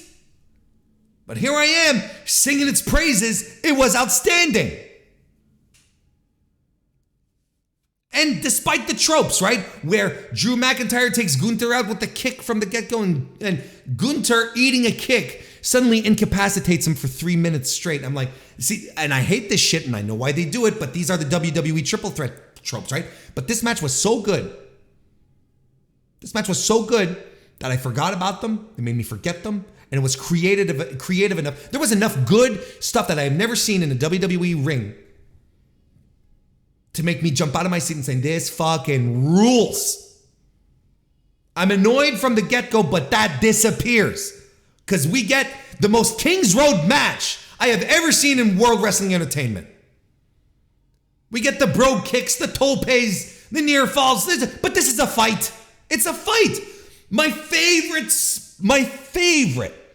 sequence of this entire match, and there were so many things, but my favorite sequence was Drew and Sheamus throwing bombs at each other, right? Lariats. And they're so exhausted and overwhelmed with pain, and they're draping over each other, right? They're landing the lariat, but they can't pull back. They lean into each other. They're keeping each other up. It was so fantastic. Gunther takes over, power bombs them both. Drew eats the pin. Sheamus should have won. Because Sheamus, anyone who's listened to this show knows that Sheamus is, I have very positive feelings about Sheamus. I love Sheamus. I think he has been a workhorse for that company for the better part of 2 years. Time after time, he goes out there and he's on a streak of delivering some of the best matches in company history. He should have won. He should have had the moments, right? But I digress. It's not that significant to the degree where I'm going to knock off some. No, this to me, this was my match of the weekend for WWE. Nothing came close from World Wrestling Entertainment. No, that's not true. Nothing came close. It was up there. I was juggling between this and the women's match, but this was just too much my speed. It just answered everything that I love about pro wrestling. That was it right there. Yeah. And I'm excited to see what old Uncle Dave is going to rate this match, what he's going to rate it. Because I think if he does give this 5 stars, I believe Gunther will have been the pro wrestler who has delivered the most 5-star matches under a WWE banner in history, I believe.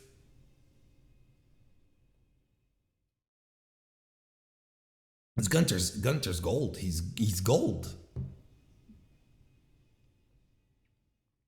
Next, we had the Raw Women's Title match where Bianca Belair defeated Asuka. This was a perfectly fine match. I got nothing bad to say about it. Bianca was so much in control for the majority of the match. I figured, okay, she's going to lose. Asuka's going to mount a comeback, but no, she's pulling out all the power moves. She's hitting Germans, deadlifts. Asuka from the ring apron, right into the ring and in a suplex. Asuka is trying to counter. She's doing counters. She has some great counters too. But the mist is avoided, and despite a ref bump, and you get a KOD. Okay. I kind of thought that they were going to strap up Asuka here. I really did, because Bianca feels cold, and she needs to do something exciting again. But look at who's in charge of creative now. And Asuka tweeted out that, something mysterious, that insinuating that she might be on her way out as well.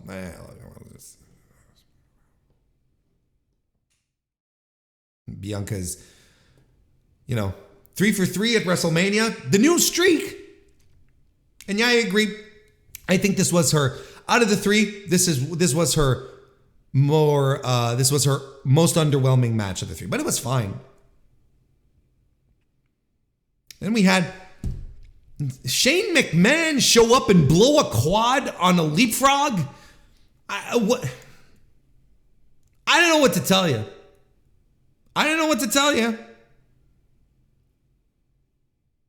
And then this led to Snoop Dogg defeating Miz. Who cares? Who cares? Who is this for?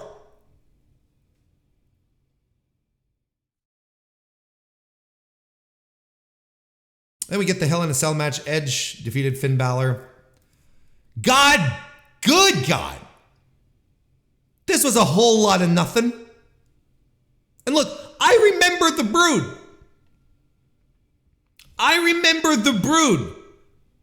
I remember when Edge was the third guy in a trio. And to make sure, and he comes out, right? And he's got everyone was laughing, the disco ball on his head. And just to make sure that we knew that we were dealing with something special, they had it up on the Titantron. It was written Brood Edge. That was not Brood Edge. Brood Edge wore a long trench coat with dark sunglasses. And he did one of these. That's all. The only reason it resembled a Brood entrance is because they did the little elevator platform thing in the Ring of Fire. Brood Edge, Jesus Christ.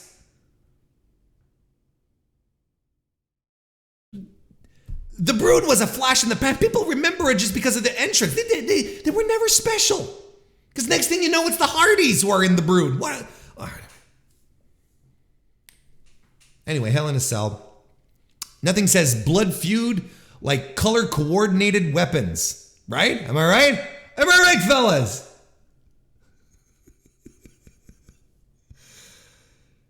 This is just a whole bunch of just really basic stuff right up until Finn eats a ladder to the face and he gets opened hard way on it, to the point that they stop the match because he's bleeding, and they're not, they're keeping the camera away from Finn because the medical team are in and they're stapling his forehead, right? They're putting an anesthetic, a local anesthetic, and they're stapling his head shut so he can continue the match and get his stitches later.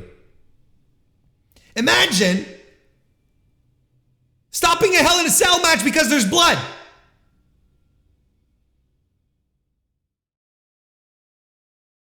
This is what happened.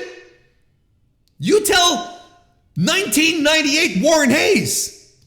You fly back in time and you say, Warren, in 2023, when there's blood in the Hell in a Cell, they're going to interrupt the match. And I'm like, yeah. And then I'll shoot future me.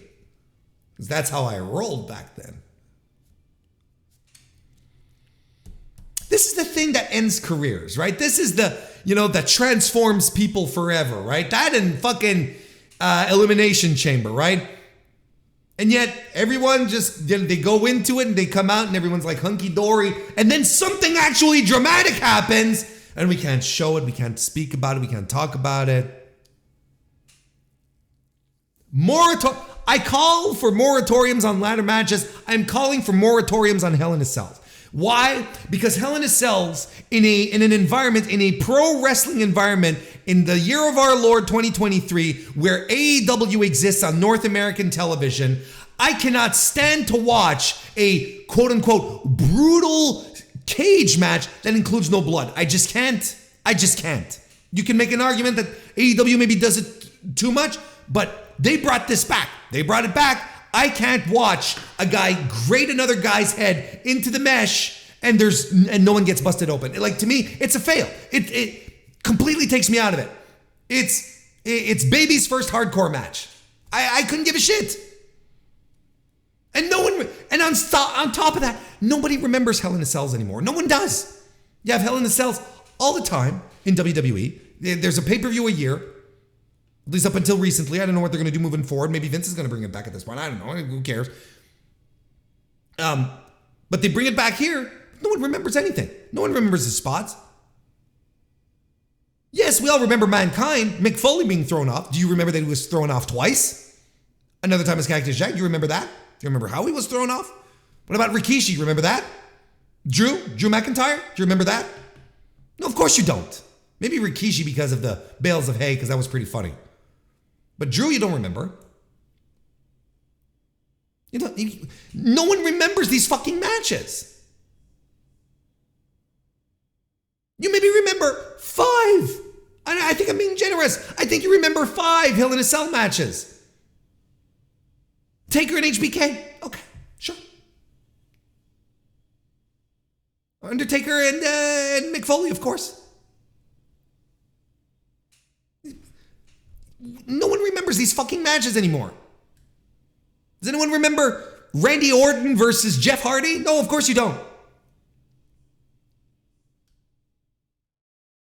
So the expectations are extremely high, and you always end up disappointing. This tanked. This was terrible.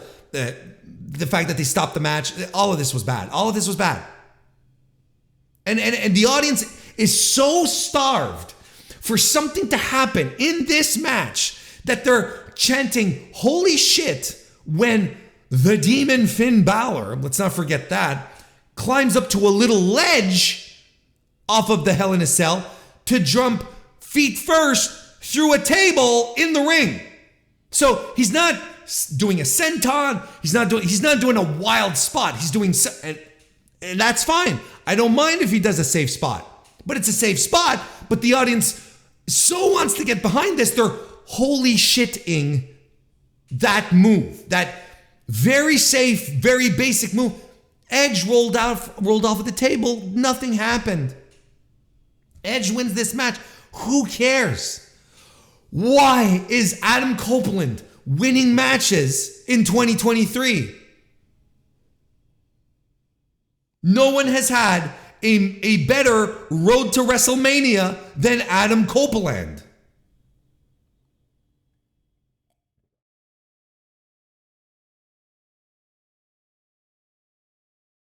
And then we get to the main event, where Roman Reigns successfully defended the WWE Undisputed Universal Championship against the American Nightmare, Cody Rhodes. I thought this was a solid match.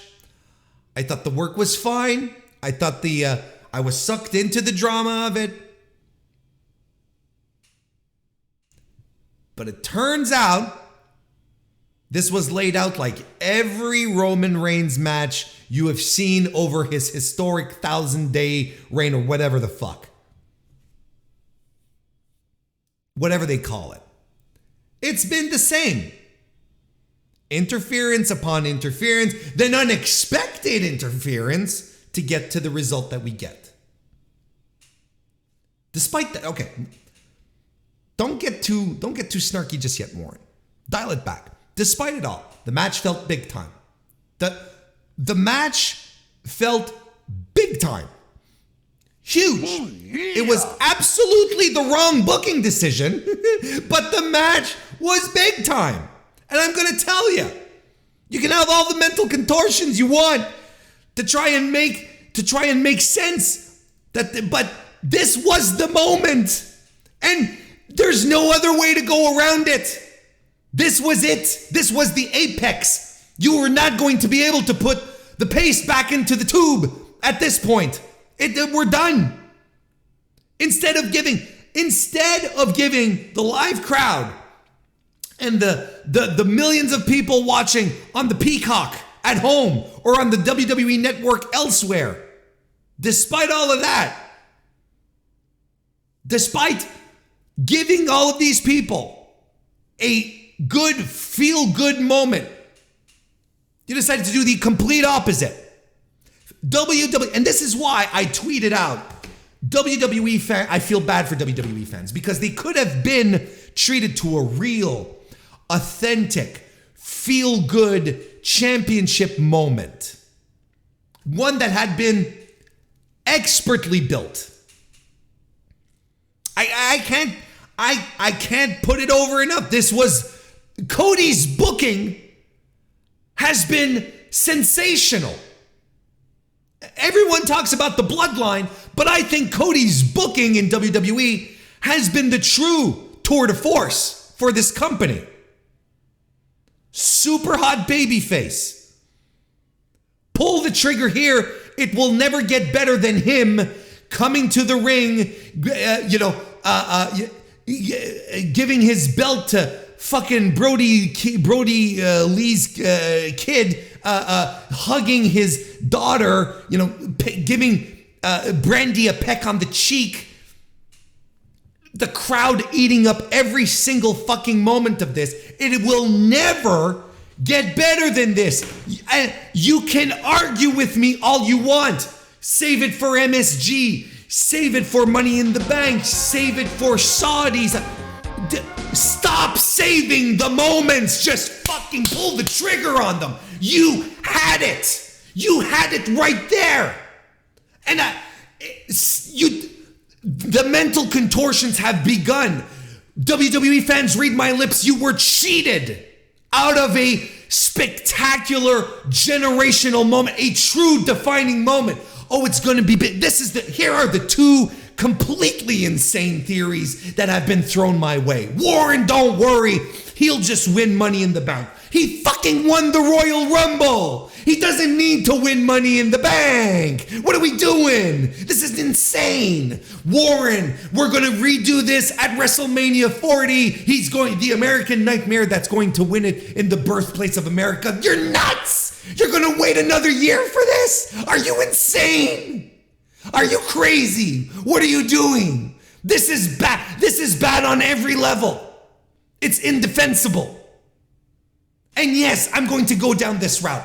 They blew two super hot, super over baby faces within 2 months of each other, spaced within 2 months. They blew it twice. I did not buy into Sammy winning at the Elimination Chamber for all the reasons I laid out, right? Because of the championship, because they don't want Sammy as the face of the company. They want a guy like Cody. They want a guy like Roman. I get it. I think it would have been a good decision, would have made the show unpredictable, would have made WrestleMania unpredictable. This would have been a blast. But no, they went, I understand. Stick to the plan, right? That's fine. But nonetheless, they blew an opportunity with a red-hot babyface. Now, this is not just a hot hand. This is not just a super hot Cody guy, right? Like they say, a hot hand, right? This is the guy they've been building for this spot. This is the guy that the audience buys into. Do you know how hard it is for WWE to build a babyface that the audience is getting behind? Do you know how hard it is for them to do it? And they did it. They're completely all in on it. So, yeah, I'm going down the route of saying that they blew it twice. But it wasn't the plan, Warren. Who gives a fuck? Your crowd reactions are insane. You can create unpredictability. You can create moments of true surprise. Create some goodwill. Everyone looks at this and like, what the fuck is going on? And if you're making up any type of scenario where it's like, well, Warren, this makes sense because no, it doesn't. It doesn't make sense. How many promoters out there do you believe would have given their left hand and their right testicle to have had such a hot over baby face like that? How many promoters in history would be looking at this and saying, this shit stinks. They fucked up.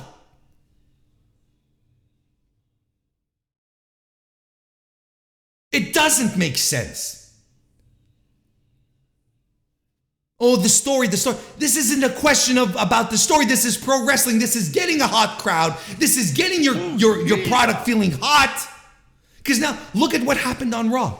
We're back to the bloodline falling apart. Oh, now the Usos, no, they can't come into the island of relevancy again. We're back to square one. We're not doing anything new or compelling or interesting or fun. The greatest story ever told is now back to being exactly what it was. And then we're saying, well, Warren, it's because they're going to Puerto Rico and probably Roman's not going to be there. So your main event, which is likely going to be Cody and Brock now, is just going to be a singles match. You absolutely could have strapped up Cody and have him defeat Brock Lesnar on his first defense in Puerto Rico, which is probably going to be a huge show for y'all. He's gonna beat Brock regardless. title or not.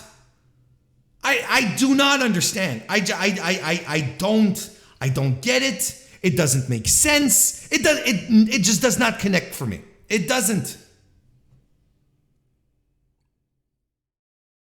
It's because of the stories, Warren. Are you telling me there was no stories you could tell with Cody winning the title and moving forward? You have a literal refresh button of stories to tell, but they'll tell the stories anyway with Cody. But you're missing the point. You're missing the point of keeping a guy hot, of making him a superstar. This was the guy, and more importantly, this was the moment. They will, even if they wait a full year, even if they have him win Money in the Bank, which they shouldn't, like all these garbage theories. Oh, they're doing the Rocky 3 story, Warren. Ha ha ha. Sure, okay. I can meme that. That's funny. Cody's going to come back stronger. I have no faith. I have no faith in WWE creative. I don't. And yes, if you're sitting around saying, but Warren, and when you talk about AEW, you keep saying how great it is and how the long-term story and let it play out on this. I'll tell you, yes, but because you can't do a one-for-one comparison here. You absolutely cannot. Because in both cases, in AEW's case and WWE's case, they have earned on one end and lost my faith on both ways. And absolutely both ways. AEW has given me enough trust in their long-term booking and in their storytelling to believe that when they do things, they're setting crumbs, and I can see the crumbs. They're setting things that will lead to a thing. And most of the time, I would say an easy majority of the time, it pays off properly. It pays off in a way that makes sense, and I'm like, this is a good story. No, we're good. WWE has proven to me that they cannot do it. They have, time and time again. I don't have faith in them because they have done things to, they have done things to challenge my faith. They fumbled shit over and over and over again. They've driven things down my throat telling me you have to like this. Things that don't make sense. Things that should be hot and are not. They've done it enough times for me to have no faith. So I don't have any faith. I don't. They've exhausted their goodwill with me. So no, I'm not doing a one-to-one comparison because that's not where I stand. And anyone who watches this objectively, it can only be in the same path as well. And but what if it, no. You just can't. This was a bad decision. As they said, this isn't a Hollywood movie. There isn't always a happy ending. And yet, WWE keeps telling us we tell stories. We do TV. We do sports entertainment, not just pro wrestling. We do movies, pal, right? And yet, they have no idea how to construct a story. No idea. So, in retrospect, WrestleMania 39, night 1, unforgettable stuff. Night 2, completely passable. I don't think it's as dismal as everyone makes it out to be. Is it going to be one of the top 5 WrestleManias? I think night one is overall one of the most compelling nights of pro wrestling that WWE has put on. Yes, absolutely. Night 2, I think you can completely skip it. I think you go out of your way to watch the IC match, absolutely. But the rest is complete. And if you want to see, one of the greatest blunders you'll see, one of the biggest ball fumbles. And here's the thing is that I already know what the WWE faithful are gonna say when Cody does eventually win the belt. They're gonna see it happened. Doesn't that feel special? No, it'll probably be special, but not as special as what they did for WrestleMania 39. It'll be a good night, but not as good as. But go ahead. Settle for leftover. Settle for scraps. Go ahead. I'm gonna bury NXT Stand and Deliver, which happened on April 1st, 2023. I was double watching this alongside Effie's Big Gay Brunch, and I was so mad at this show. This show stinks. Look, it was not as bad as the last Halloween Havoc, which is one of the worst wrestling shows I have ever seen put on by a major league promotion. That this is not far behind.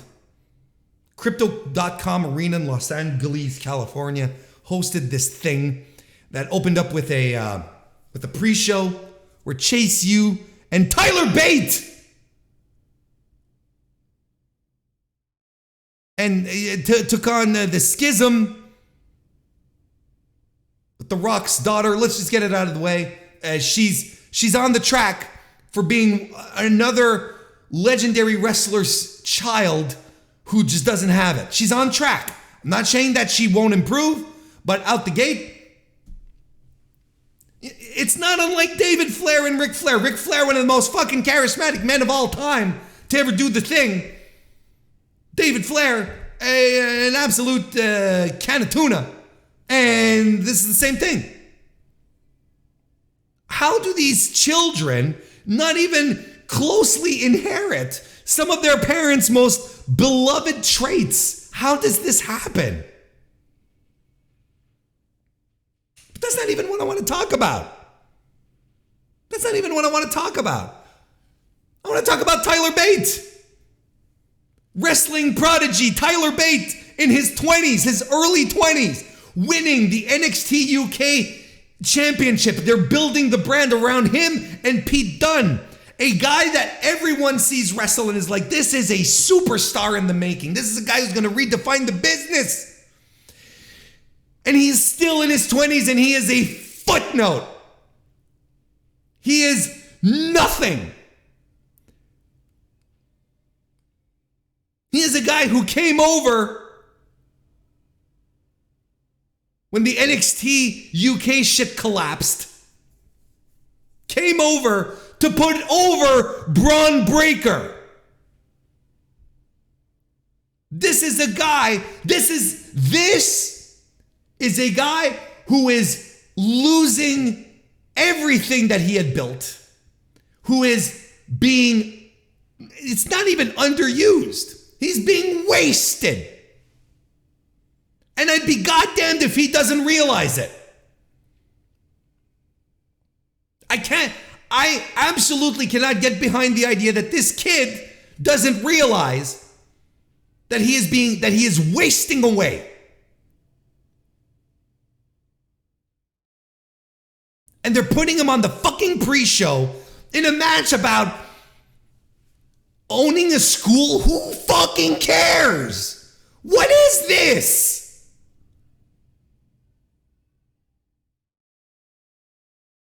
The grizzled young veterans figured it out.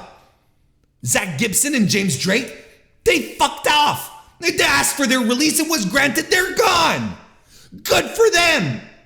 Let's use this parallel. Zach Gibson, brought into this company again under the NXT UK brand, brought in as a heel with built-in heat. This was a guy who was running the independent circuit in the UK that everyone despised. He had his own chance that people had developed that hate him. They had the whole thing, the shoes off thing. And he comes in, does the thing, makes it to the finals on the second UK tournament, right? Makes it to the finals. Then he gets into and he's a great fucking promo and a guy who can go. And he's a great tag team wrestler with James Drake. Bring him over to NXT. No, we're going to fix that. Here, wear some checkered suits and then shave your beards and put on some weird contact lenses and then just like act weird. What the fuck, man? But they figured it out. At least these guys figured it out. They're like, this shit stinks. Vince is back. We're going to take our chances doing our own thing. Good for them.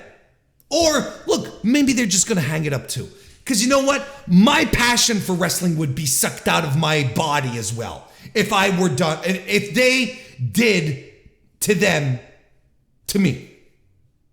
I'd be like, I don't want to do this shit anymore. This shit stinks. Wrestling stinks. I wouldn't blame them. I hope they don't. Because they still have more to offer. And when we talk about underrated, underappreciated, Zach Gibson is absolutely an underrated talent. People throw underrated around so much where it's like, oh, Dolph Ziggler's underrated. No. This is the definition of what an underrated wrestler is. A guy who is extremely good, but is never put in positions to shine, so people don't realize how good he is. They just don't. That's what underrated is. Not just underappreciated, not underused. Underrated is Zach Gibson. So I'm excited for the future for him. Him and James Drake. Don't get me wrong. But they figured it out. They hit the bricks.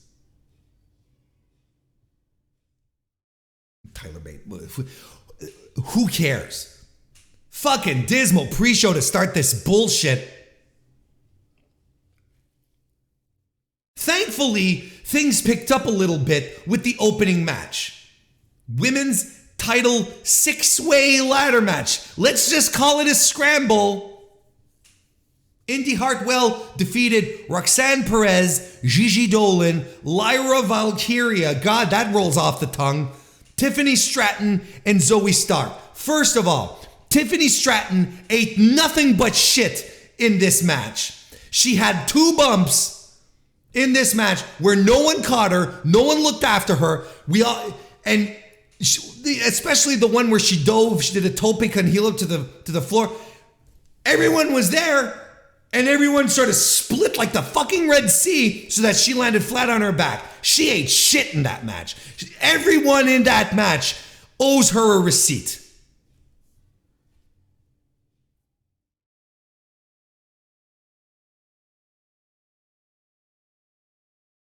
There's nothing in this match that I'm going to remember. Look, I like Indy Hartwell. I really do.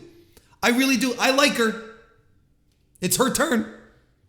That's how it works. It's her turn. Now that, the Brock Lesnar for the NXT women is gone, Mandy Rose, now that she's gone, everyone gets a turn now.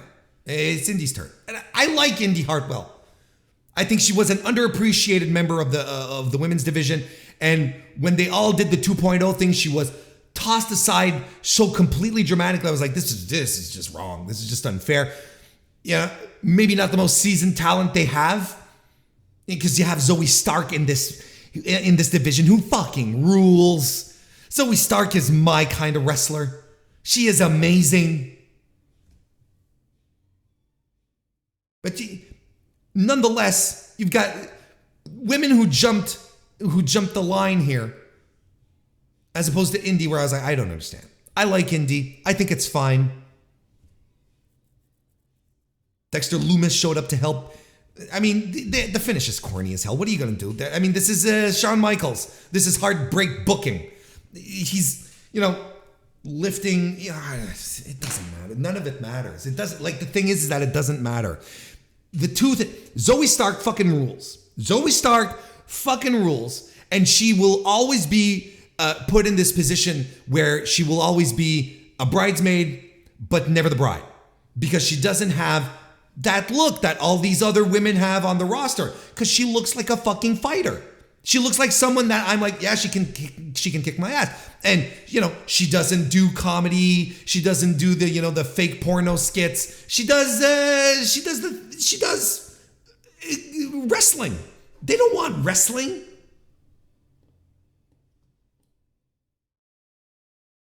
I really like Zoe Stark, and it bums me the fuck out.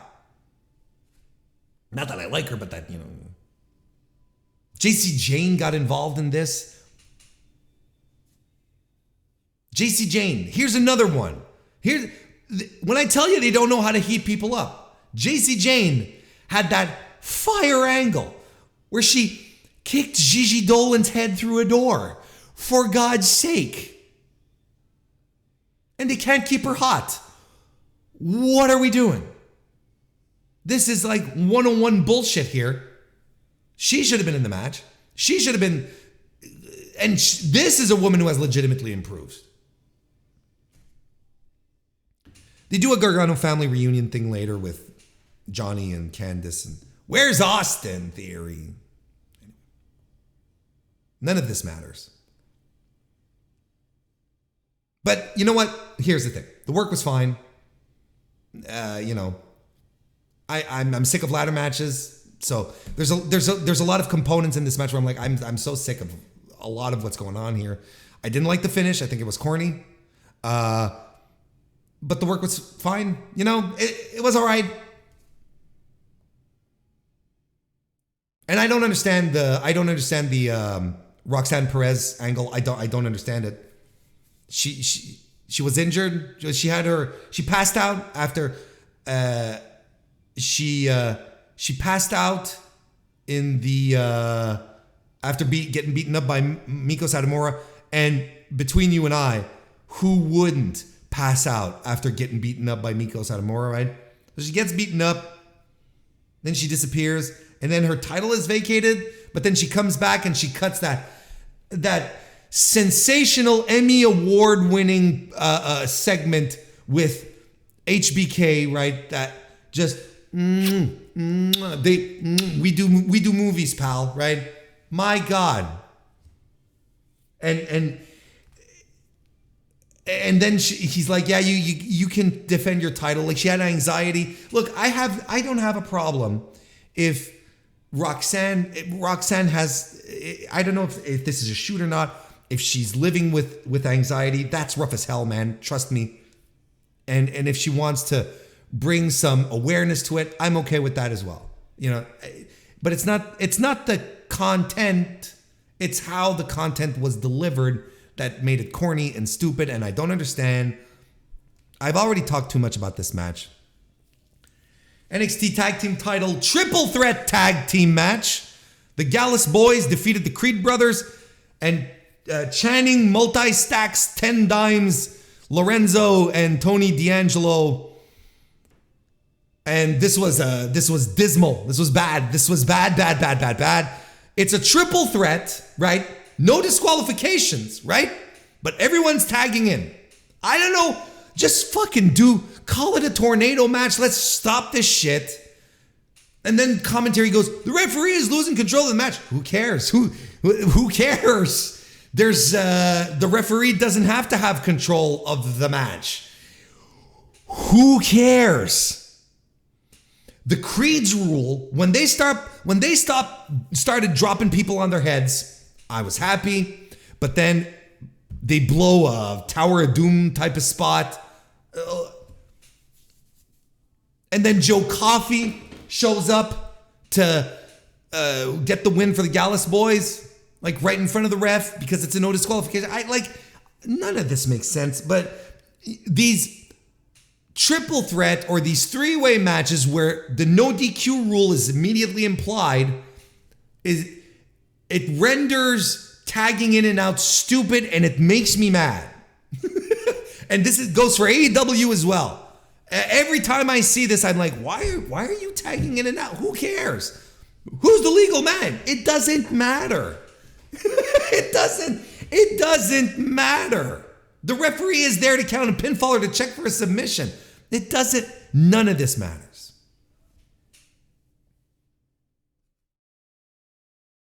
Am I bleeding from... got some weird shit on my... No, it's all right. A little peek into my brain here right now. NXT North American title Fatal 5-Way match. Another scramble. Wes Lee defeated Axiom and Ilya Dragunov and JD McDonough and the debuting Dragon Lee. Nothing says international superstar, big time signee Dragon Lee like having him lose his debut match.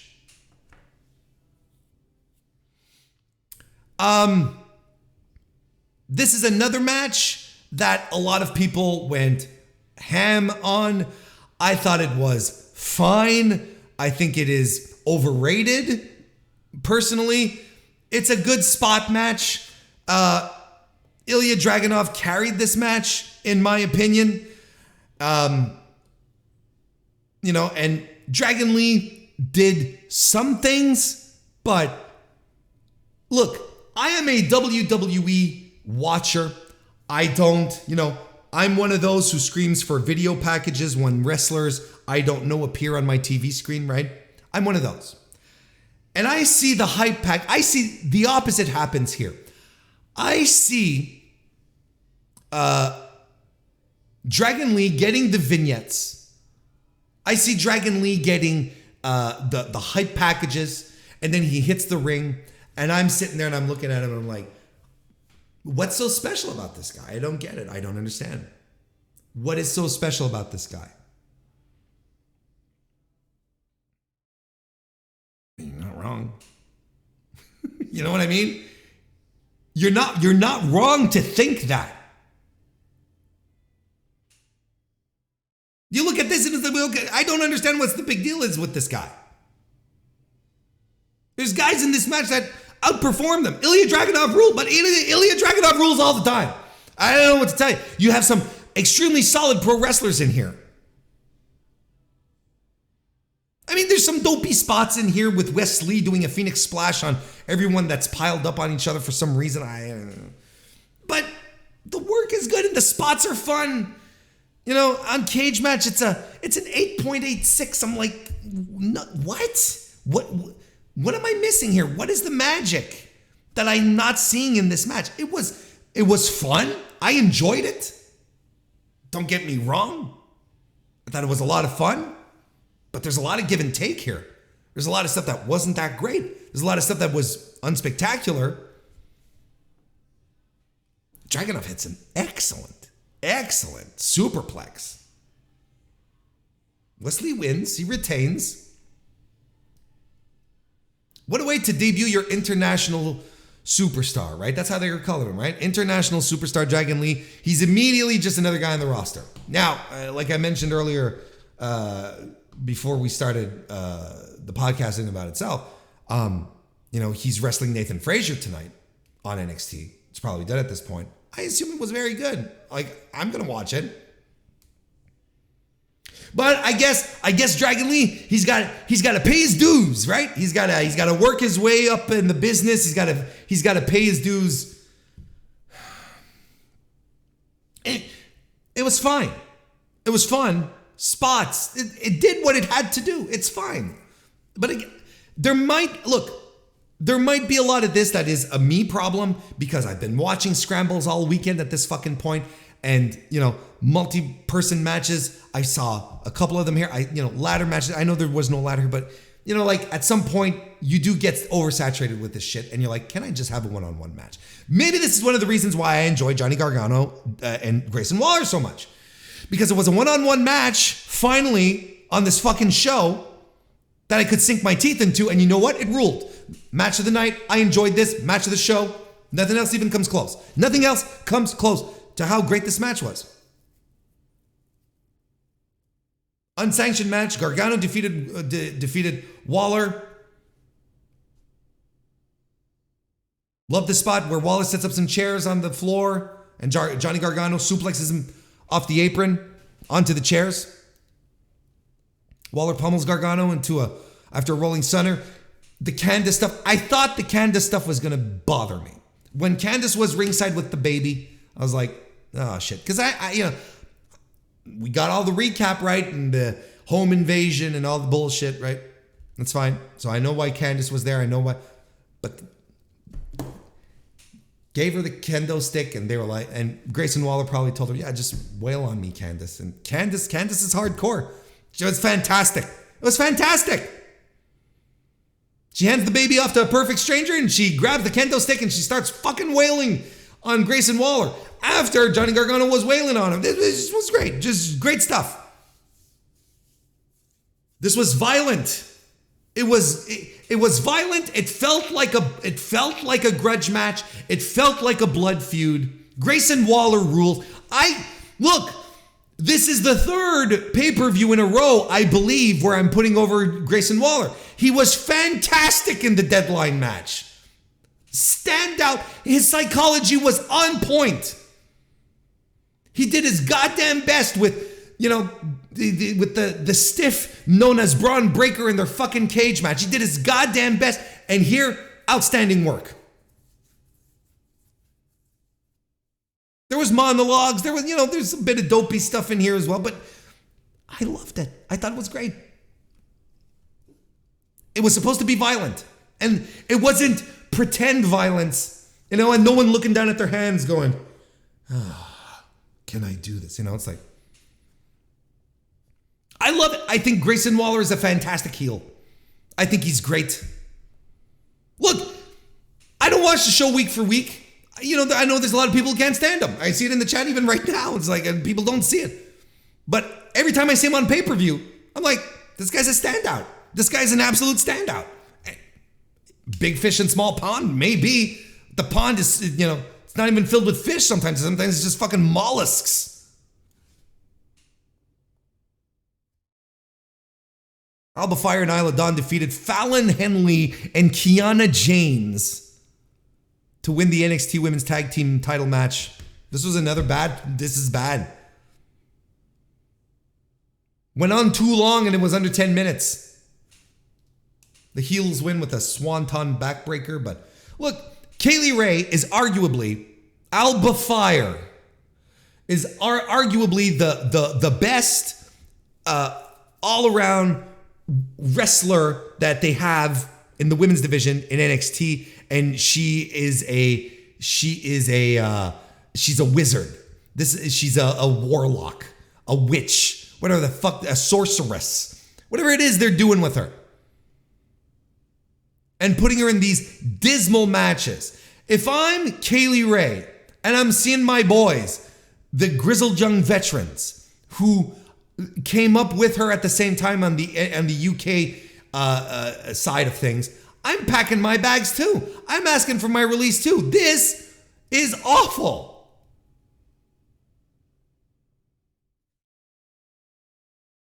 And then NXT title match. Finally, Carmelo Hayes wins the big one, wins the NXT title from Braun Breaker.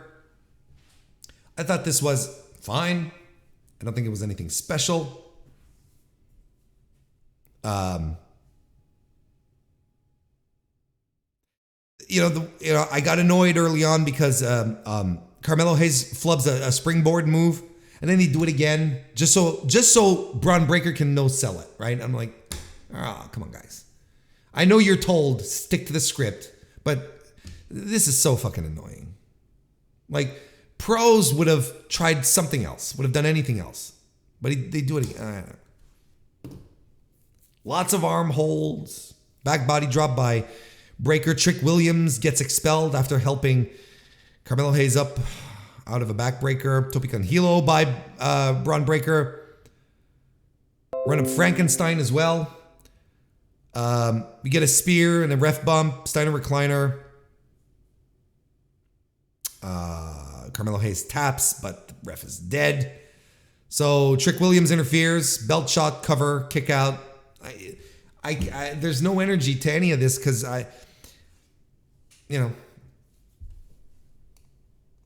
Carmelo Hayes hits the nothing but net for the win. Look,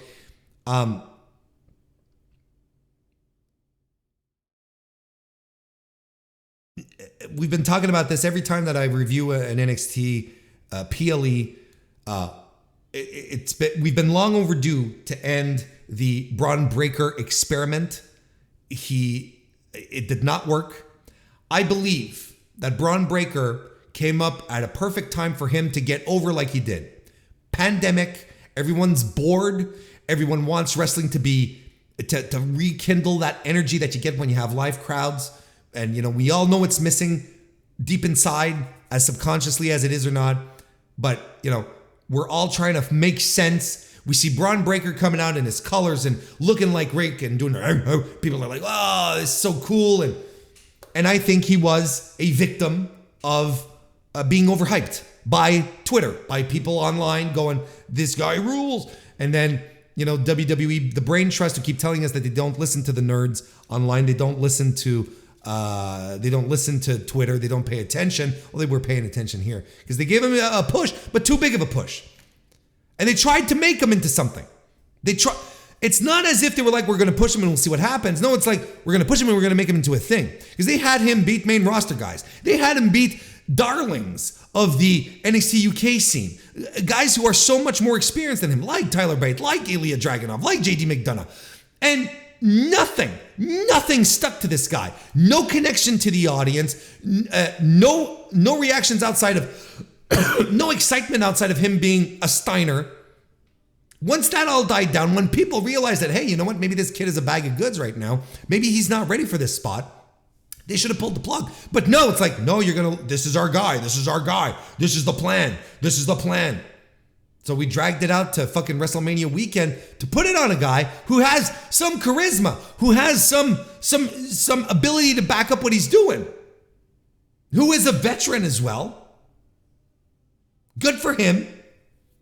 But I mean, this was shit. And I agree, like, the Gacy feud was horrible.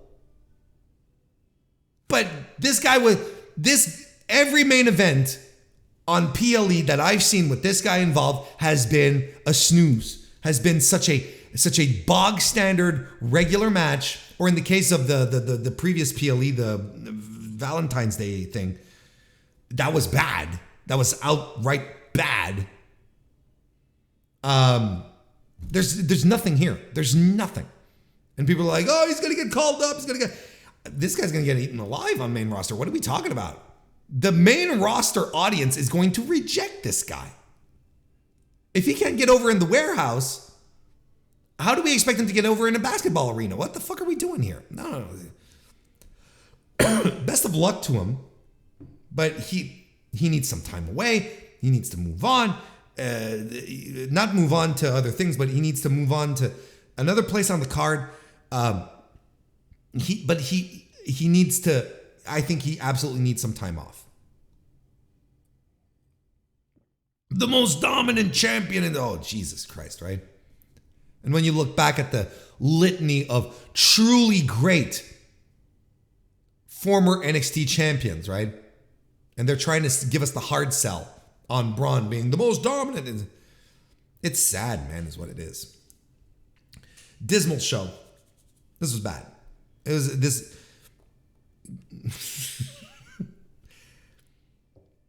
NXT is in a terrible place right now. And Sean can't do it. Sean's vision of pro wrestling is the pits. Shawn Michaels, of course. It's the pits. And I know, look, you're these kids in the PC, maybe not all of them, right? Because the kids they're bringing in from the NIL, they don't give, they didn't grow up watching Shawn Michaels do awesome shit on WWE television. They're like, oh, okay, this guy's a legend, okay, kind of thing. I'm pretty sure Sol Ruka had no idea, or at least, I'd heard of him, but didn't know. But that there are guys like Braun Breaker who are starry-eyed. They're like, Jesus Christ, I'm being trained by one of the all-time greats. Let's not get things mixed up here. Shawn Michaels is still one of the all-time greats. But his vision of wrestling stinks. And he's got these starry-eyed kids who are like, oh, well,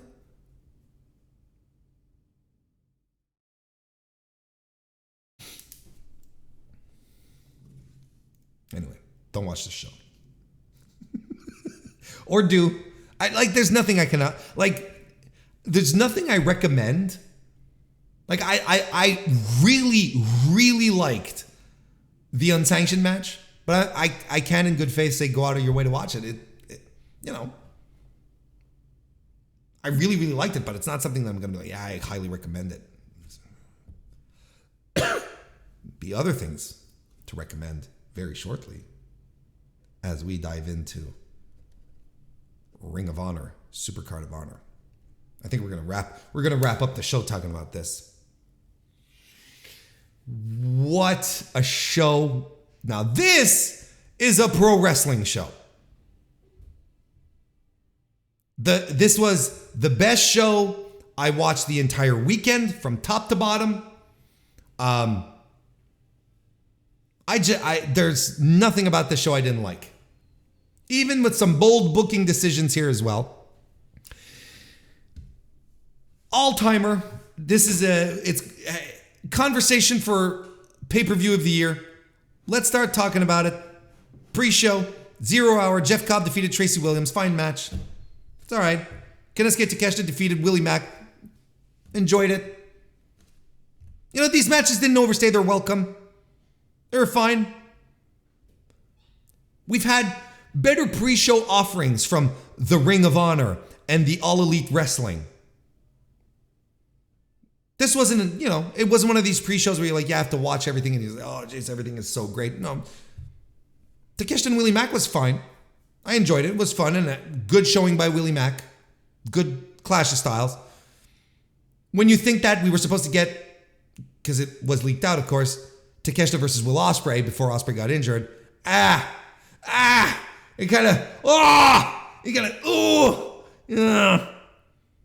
So Willie Mack gets the call. I mean, he's not Will Ospreay, but this was fun. Willow Nightingale defeated Miranda Alizé.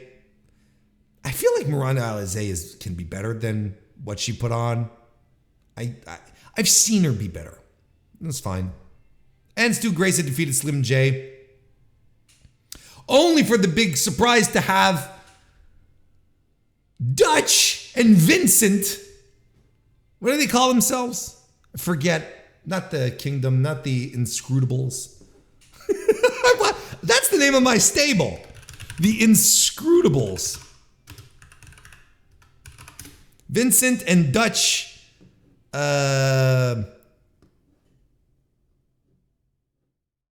Fuck. I can't remember what they're called. Anyway. Death Before Dishonor. That's not it.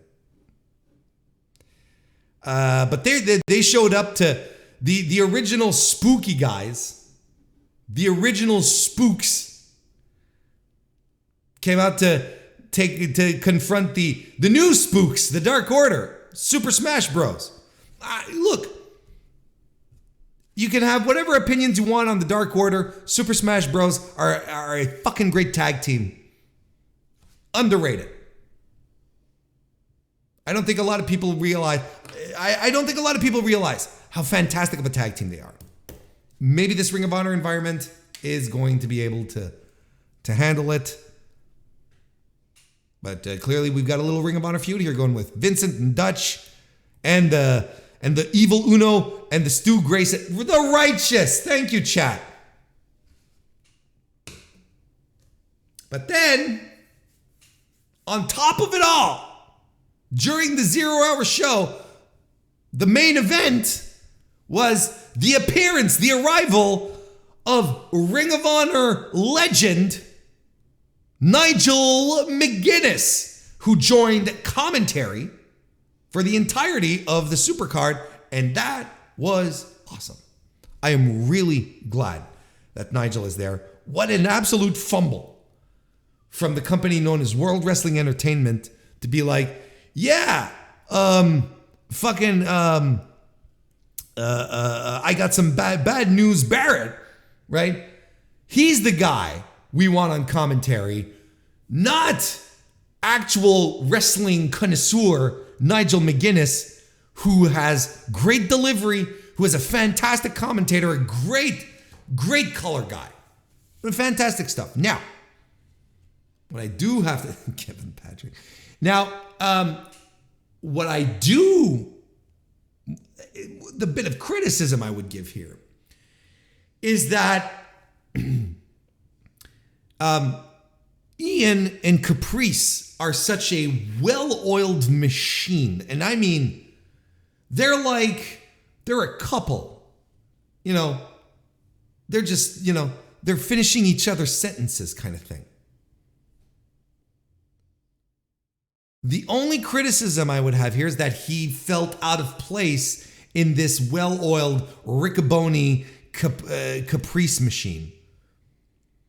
And Ian did his best to have him find his footing in their duo because Ian's a goddamn pro. I don't know what the long-term plan is.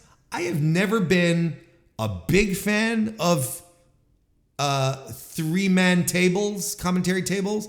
I always think there's one guy who brings absolutely nothing to the table. Oh, by the way, Booker T, I did not mention, but I'm sorry, like this is coming in late. But I did not mention how much of a detriment Booker T is to the enjoyment of a pro wrestling show when he is on commentary. He is terrible. That he adds nothing and he takes away from the show. He is terrible. Anyway, back to Nigel. So, I mean, eventually, I don't know, like again, I don't know what the plan is. But, this I think is, I don't think it's a big deal and it's such that I feel it's solvable, but, it will take some time. If they want to continue working a three-man table, it's going to take some work. It's going to take a little while. They can make it happen. But it's, as it felt a little clunky at times throughout the night. That being said, I much prefer having Nigel in pro wrestling in some format than not. I hear he's a fantastic magician. I've never seen any of his matches. I've seen him wrestle, and he's a fantastic pro wrestler. Injuries and whatnot. Pretty sure that ship has sailed. But I'm excited. I'm excited at the prospect of Nigel McGuinness being back in Ring of Honor, and clearly he was too, because he vague tweeted about it 2 weeks ago or 10 days ago before WrestleMania week. And, that he had got the haircut and all that. It was like big things. I'm excited. And I was like, oh, he's going to be back in the NXT Europe thing. But nope. Good for him. Good call by Tony Khan on this one here. All right, let's get to the main card. Started off with El Hijo del Vikingo. El Hijo del Vikingo. El Hijo del Vikingo. Defeated Commander. Apparently, look, it's not Commander. You led us astray, Excalibur. Apparently, it is Commander. You, Excalibur, you made us all feel like a moron when you made us realize that it's not Takeshita. It's not Konosuke Takeshita. It is Konosuke Takeshita. And we all felt like morons. We all felt like a bunch of bozos. Well, now who's the bozo now, Excalibur? It is not Commander. It is Commander. Who's laughing now?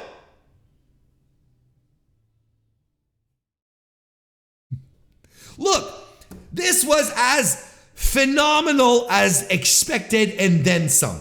And I like this match more. I saw all of, it's not both. Commander. I saw all of Vikingos matches over WrestleMania weekend, including the match he had with Ospreay on Dynamite. This is my favorite match. I'm going to throw the Ospreay match in here. I like this better. I liked it better than his match with Speedball, which was great, by the way. Like, not great matches, but at the same time, you're like, Christ, in the Speedball match, he flubbed a couple of springboard things, but then I'm like, well, is it the GCW ropes, which is possible? Or is it him that he's just being, he's just exhausted because he wrestled 3 times in that night, which is also could be about, Omega, Jesus. You know what I was saying? His match with Omega. Did I say Ospreay? His match with Omega on Wednesday. His match with Commander and Black Taurus, also from the Mark Hitchcock show, was very good. But this was special. This really was special. And then some. This ruled and ruled and ruled, from the rope walk destroyer by Vikingo to the rope walk shooting star press by Commander. Just extraordinary and smooth. And people who look at this and say, oh, it's just spots, they're not seeing the level of athlete that Vikingo is. How smooth and athletic both of these guys are, actually. But if we're honing in on Vikingo, because he's the standout, he's the star, he's the superstar. These are the fellas that are promoting the elevation of Lucha Libre in North America now, right? And I've seen and I've heard comparisons to what these two guys are doing, Vikingo and Commander. I've seen comparisons to Rey Mysterio and Psychosis when they were traveling the world, doing their matches and ending up on WCW on Nitro, having their excellent matches together. What we're witnessing here is the foundations for the next great generation of luchadors. These are the people, right now there are people watching this who are the same people who were watching Rey and Psychosis in the 90s, who are like, this is what I want to do.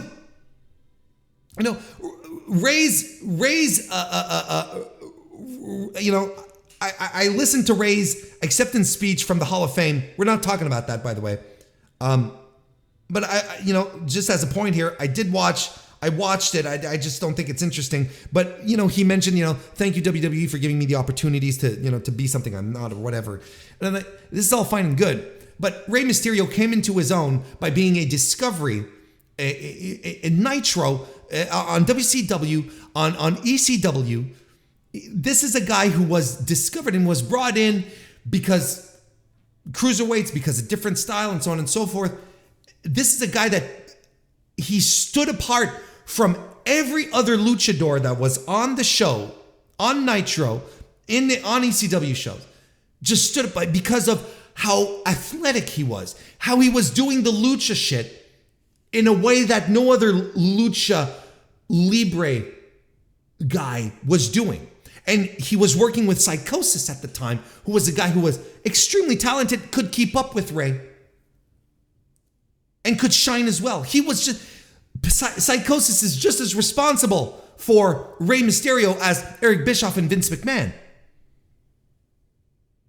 And this is what we're seeing here. So you see Rey develop. When you saw Rey Mysterio bring Lucha Libre to prominence in the minds of North American wrestling fans, and Mexico's in North America, that's in American fans, Canadian fans, who weren't used to the style. Like, this kid is spectacular. He brought something else that, no one else could. Not even Eddie. As good as Eddie was. Rey and Eddie, two legendary talents for entirely different styles, reasons. And this is what we're getting here. This to me is what Psychosis and Mysterio are. This is what Commander and Vikingo are. It's the same thing. Vikingo is the guy who is destined to be the next big Lucha Libre breakout in the United States. This is his path. He's too good. He's going to transcend any of the Mexican promotions that he's working in. He's not going to be just an exclusive thing. He's going to work out of there. He is going to become a star. He is going to influence generations of kids moving forward. There are going to be people who are going to be watching this tape. They're going to be like, I'm going to try and do this when I grow up. They're going to hit the gym and they're going to be like, this is what I'm going to try and do.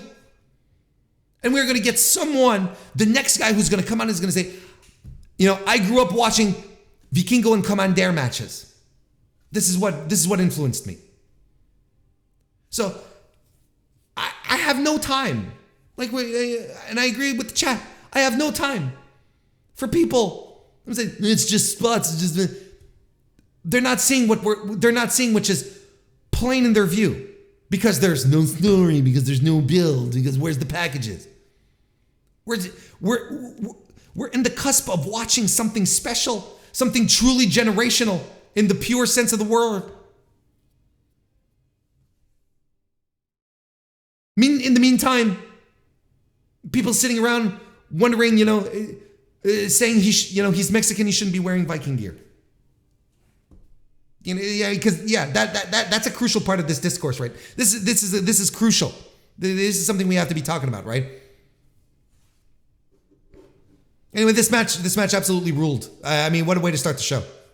And here's the thing: is like after that, I'm like, well, it's all downhill from here. But no, the next match we got was the trios match, the 6-man tag team match, where the Embassy retained their titles against AR Fox, Blake Christian, and Metalik. Look, raise your hands if you thought that the makeshift team of Blake Christian, Metalik, and AR Fox were going to score the win here. Raise your hand. Come on now. Good little match they had going here. AR Fox was the standout. He's just hitting cutters all over. He's fighting off the Embassy all by himself. Blake Christian lands a Fosbury flop. All comes to an end with the drill claw by Brian Cage. Guess his contract ain't up yet. I don't think there is another mid-card wrestler out there wrestling right now whose contract situation is such a point of discussion by wrestling fans than Brian Cage's. For a guy who is firmly on the mid-card and who, has a fair amount of detractors and people who don't like him, his contract is the talk of the town all the time. I don't get it. I think people online care more about Brian Cage's contract than Brian Cage. I would even take it a step forward. I think people online care more about Brian Cage's contract than Tony Khan does. What gotcha? There's no gotcha here. It's Brian Cage. What's the gotcha? He's perfect in what he does. I've seen Brian Cage wrestle live. And for real, the Brian Cage Experience, which should be the name of my next band, the Brian Cage Experience live, it makes everything Brian Cage makes sense. A man his size doing things that he's doing right in front of you, like legitimately, you can see it makes no sense, and that's what makes him fantastic. Like there's something that doesn't translate as well on TV, probably because everyone looks big and so on. But when you see this cat live, you get it. You're like, holy shit, this guy's phenomenal. He does things that a guy his size shouldn't be able to do.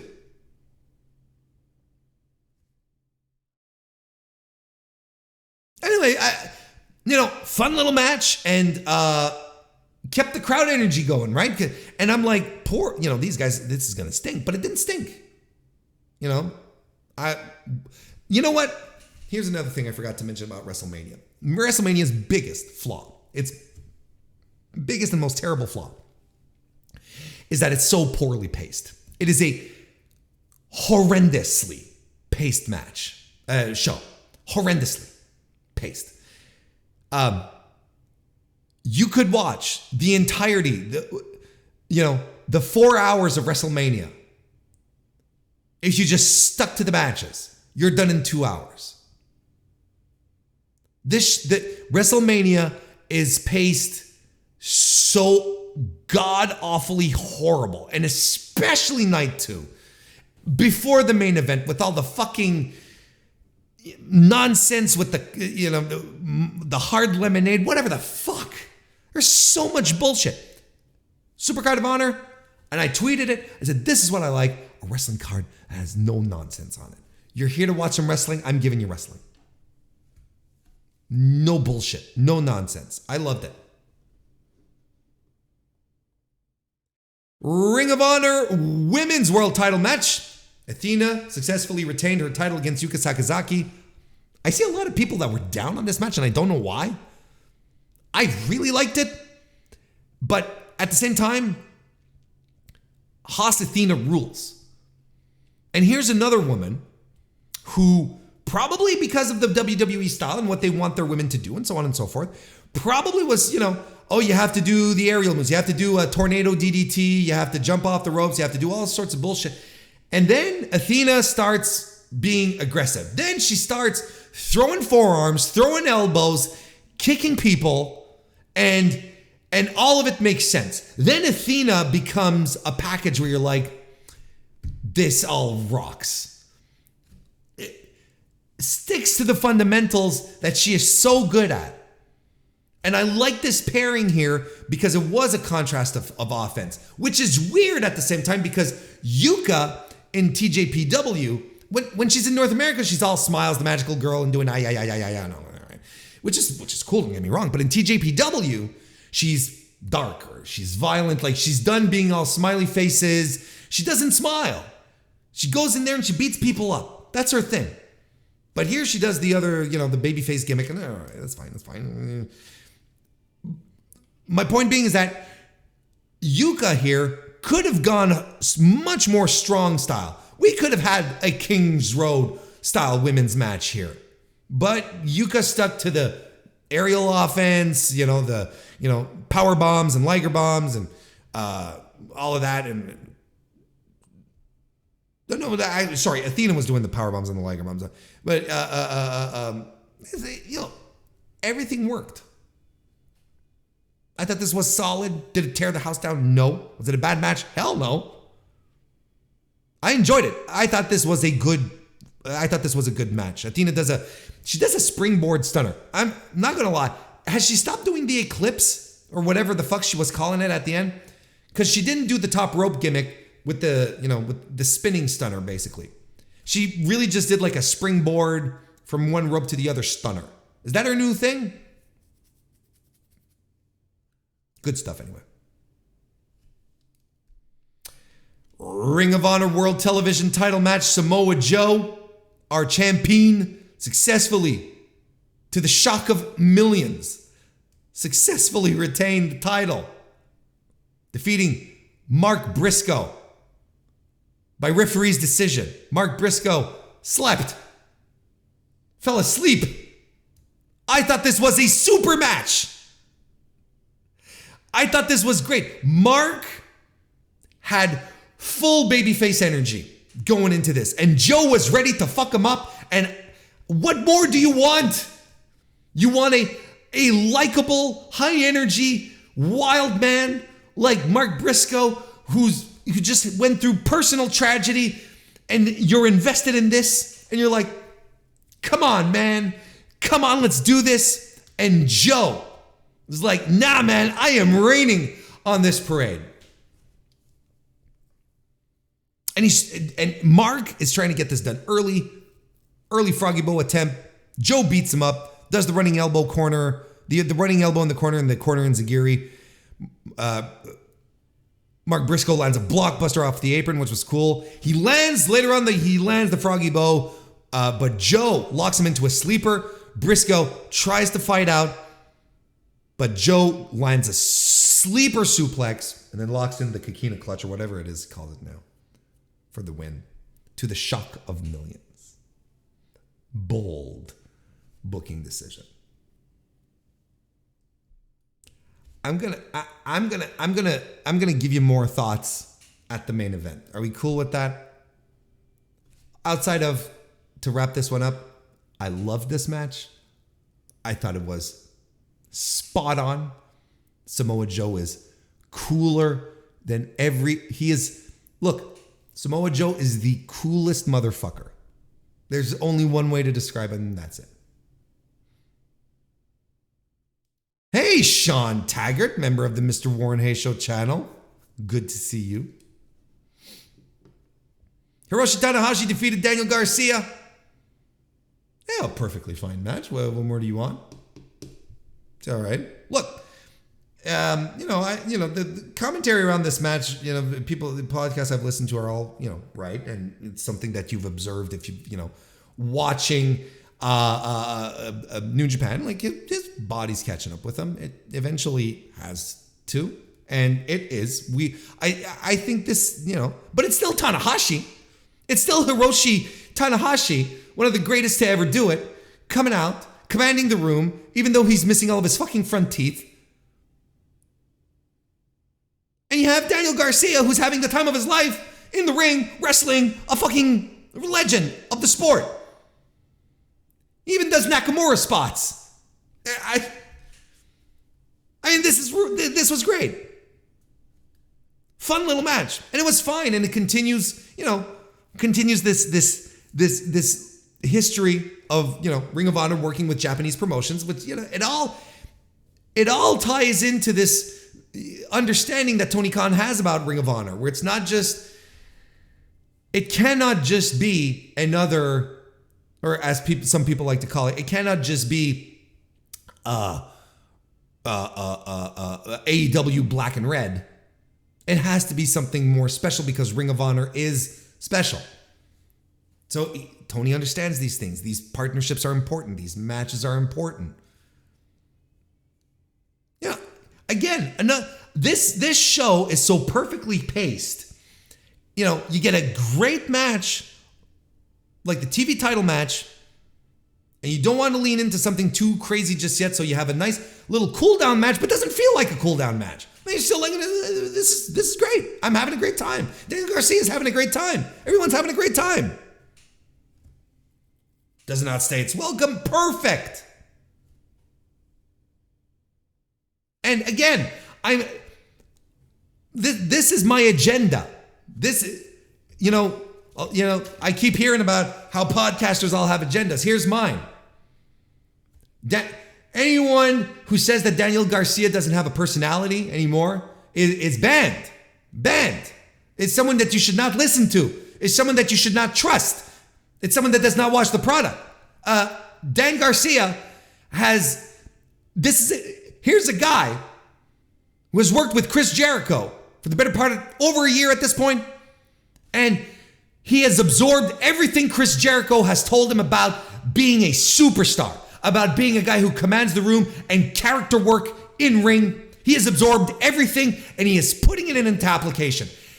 He is just phenomenal. So anyone who just says, well, Dan Garcia is just a guy in trunks and boots, is not watching the show. Has no idea what they're talking about and is not worthy of your trust. Who is worthy of your trust? The best D-list podcaster out there.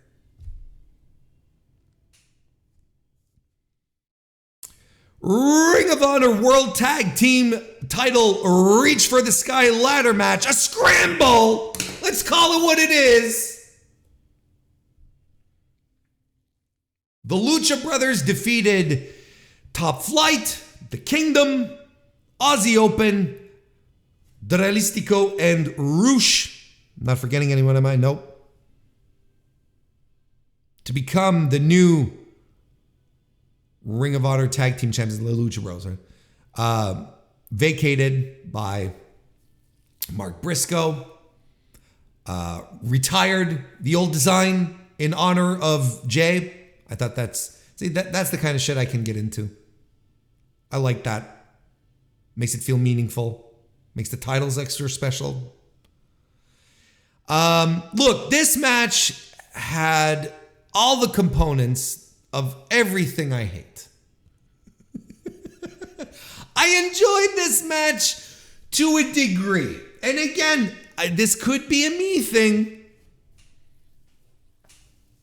Just like this has been the theme the entire night. I've watched so many scrambles this weekend. I couldn't take it anymore. And this was just Friday. And I was already done. Ladder match, multi-man match for a title. Everything is in position here for WarrenHayes to bury it. And I enjoyed this match to a degree. And I completely understand people who lost their minds over this match. I'm like, this is great. It's a spot fest. That's what it's for. That's what we got. And I enjoy, look, most wrestlers in this match. I'm telling y'all, There's going to be a day where you're all going to be like, Warren was right about Roosh, but we're not, clearly no one is ready to have that conversation with me just yet. But look, I'm beside the point. I enjoyed the match right up until Aussie Open hit the Coriolis, right? Everything connected. I think, it made sense. And I thought I thought the stuff with the Kingdom was particularly solid. To a degree where I was like, strap up these guys. Strap up these guys, But then after that, it was dudes doing stuff. And again, it's fine. But then the stupid ass injury to Dante happens, right? Taking the code red off the ladder through a table structure, right? Ended with him with his foot pointing the other way, pointing away from his leg, the opposite way. And this is why this is case in point for my desired moratorium on ladder matches, because all the ladder matches, and not just WrestleMania weekend, I'm talking in general, ladder matches in general are all forgettable, and they all mishmush into each other. The memorable ones are few and far between. You will remember Sammy Guevara, the Sammy Guevara Cody Rhodes cutter, right? And otherwise everything sort of comes together. And everyone seems to be like, look, we got to do a big spot. We got to do something that people haven't seen before. So they're doing Tinker Toys with the ladders, and they're fucking stacking shit. And then you're like, and then this fucking shit happens. And then you have Penta driving fucking Dante to his fucking doom. For what? For a spot. We're going to remember this spot now for all the wrong reasons. But I guarantee you, no one would be talking about this spot.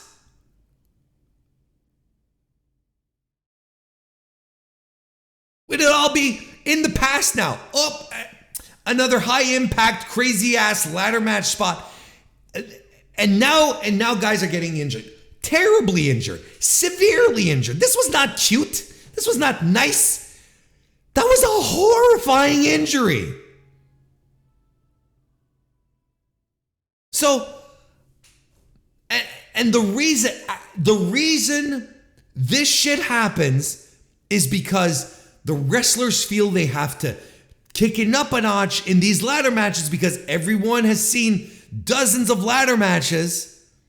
And if we don't do something special, no one's going to pop. If we don't do something innovative or unique, no one's going to pop. Stop doing them.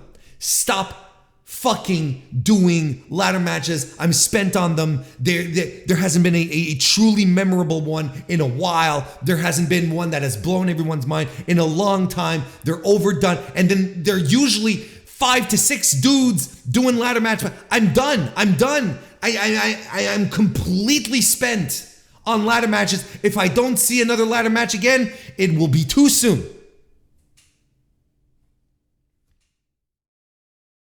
Because now you were doing them, and guys are going out of their way to do some crazy spots, and they're getting hurt. Now they're getting legitimately hurt. Young guys. Dante. Of course, a guy like Dante, who's chomping at the bit to keep his profile high, to show the boss, yeah, keep me around, keep me on the roster, put me on TV. He's one of the young guys. Of course he's going to do something insane like this. This shit's got to stop. And not just AEW, right? Everywhere. Your indie shows are not better because of a ladder match. WWE is not better because of a ladder match. In fact, most of the time, it's worse.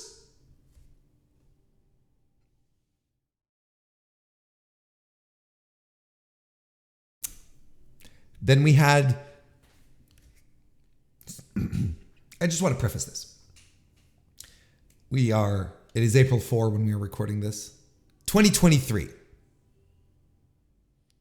So on this day, in this year, I will speak the following words. Katsuyori Shibata defeated Wheeler Yuta to become the new Ring of Honor Pure Champion. And I just got a shiver up and down my spine saying those words. I am an admitted Shibata mark. He is one of the guys who got me into, years ago, that got me into New Japan.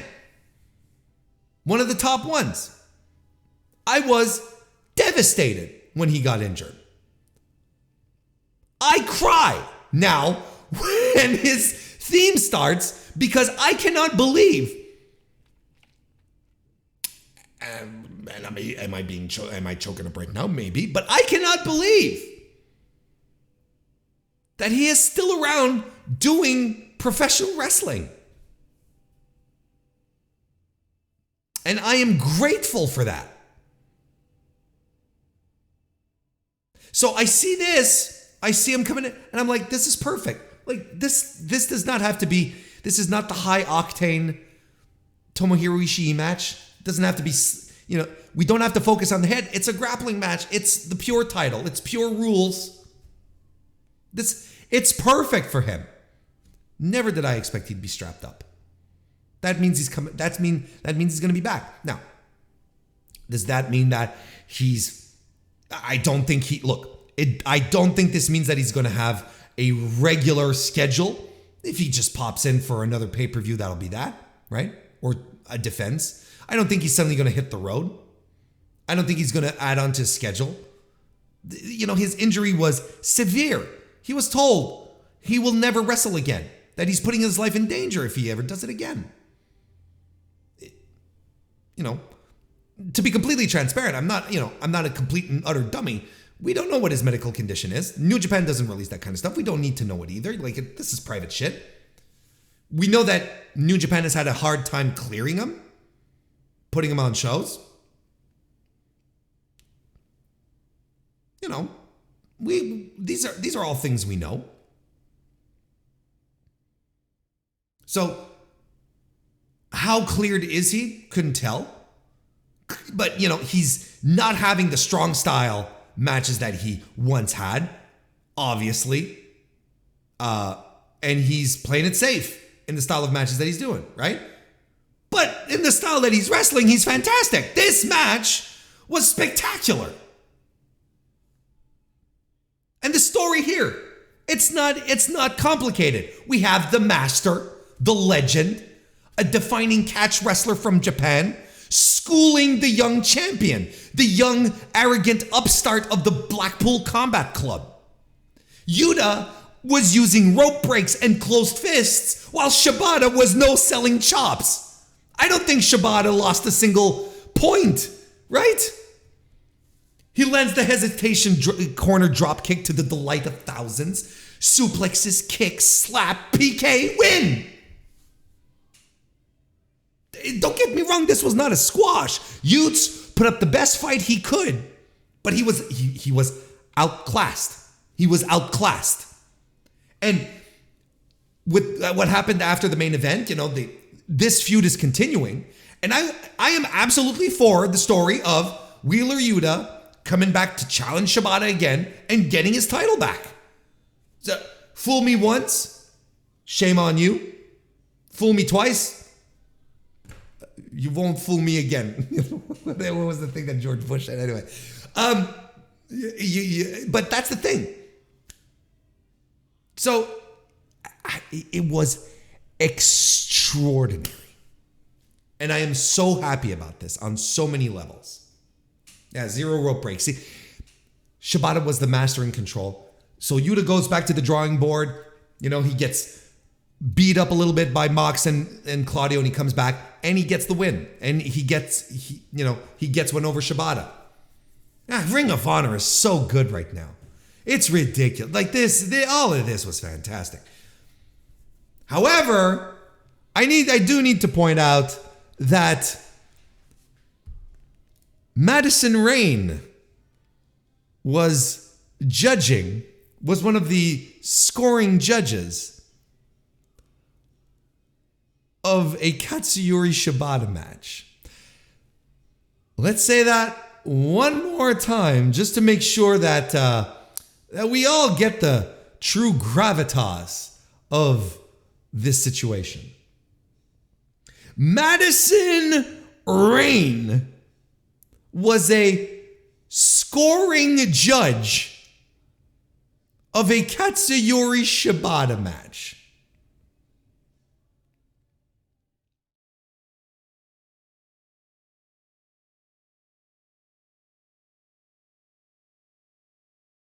And then if that wasn't exciting enough, if that wasn't enthralling enough, if that didn't hit all the right spots for your love of pro wrestling, then we finished the evening with Claudio Castagnoli successfully retaining his title against challenger Eddie Kingston, a match 15 years in the making. I have never seen so much Shakara footage being used in a major league promotion of all time. A phenomenal fight, a war. And they're going all King's Road on each other. This ruled. They're dumping each other with suplex. Claudio launches Kingston off the apron with a gut wrench suplex. Running uppercut, covers Eddie. He kicks out. Lands a neutralizer. Eddie kicks out at one. Crowd is on their fucking feet for this one. Weird crowd, by the way, but not for this match. We're in and out of Ricola bomb attempts until Castagnoli lands one. Bold decision. Two big, bona fide, bold booking decisions on this show. Eddie Kingston losing, Mark Briscoe losing. And as we said here in the chat, and I believe I also tweeted that out, we have a good old-fashioned Ring of Honor World title chase on our hands, folks. And I don't have a problem with that. Would I have loved to see Eddie Kingston finally win a world championship? Of course. I'm a huge Eddie Kingston fan. And you know what? I think this might be where we're heading. The story here is that Eddie can't win the big one, and this has been the plague of Eddie's career. It was the case with AEW as well. Eddie can't win the big one. He won one big one, remember? Place came unglued. Eddie's a big waste of potential. Shoot criticisms that Eddie has heard throughout his career. And now he gets served up an opportunity to prove everyone wrong, and he can't do it again. The doubt settles in. It creeps in. This is the Eddie Kingston character. It is fantastic. We all see where this is going. And look, Eddie after grabs the mic and has the most fantastically Eddie post-match promo where he's just like, he's trying to give props to everyone, to Shibata, to Tanahashi, to the guests. But he barely has any time, and he starts swearing, and he ends up saying, Claudio, I'm coming for you. What more do you want? What more do you want? What more do you want? So, big, bold booking decisions.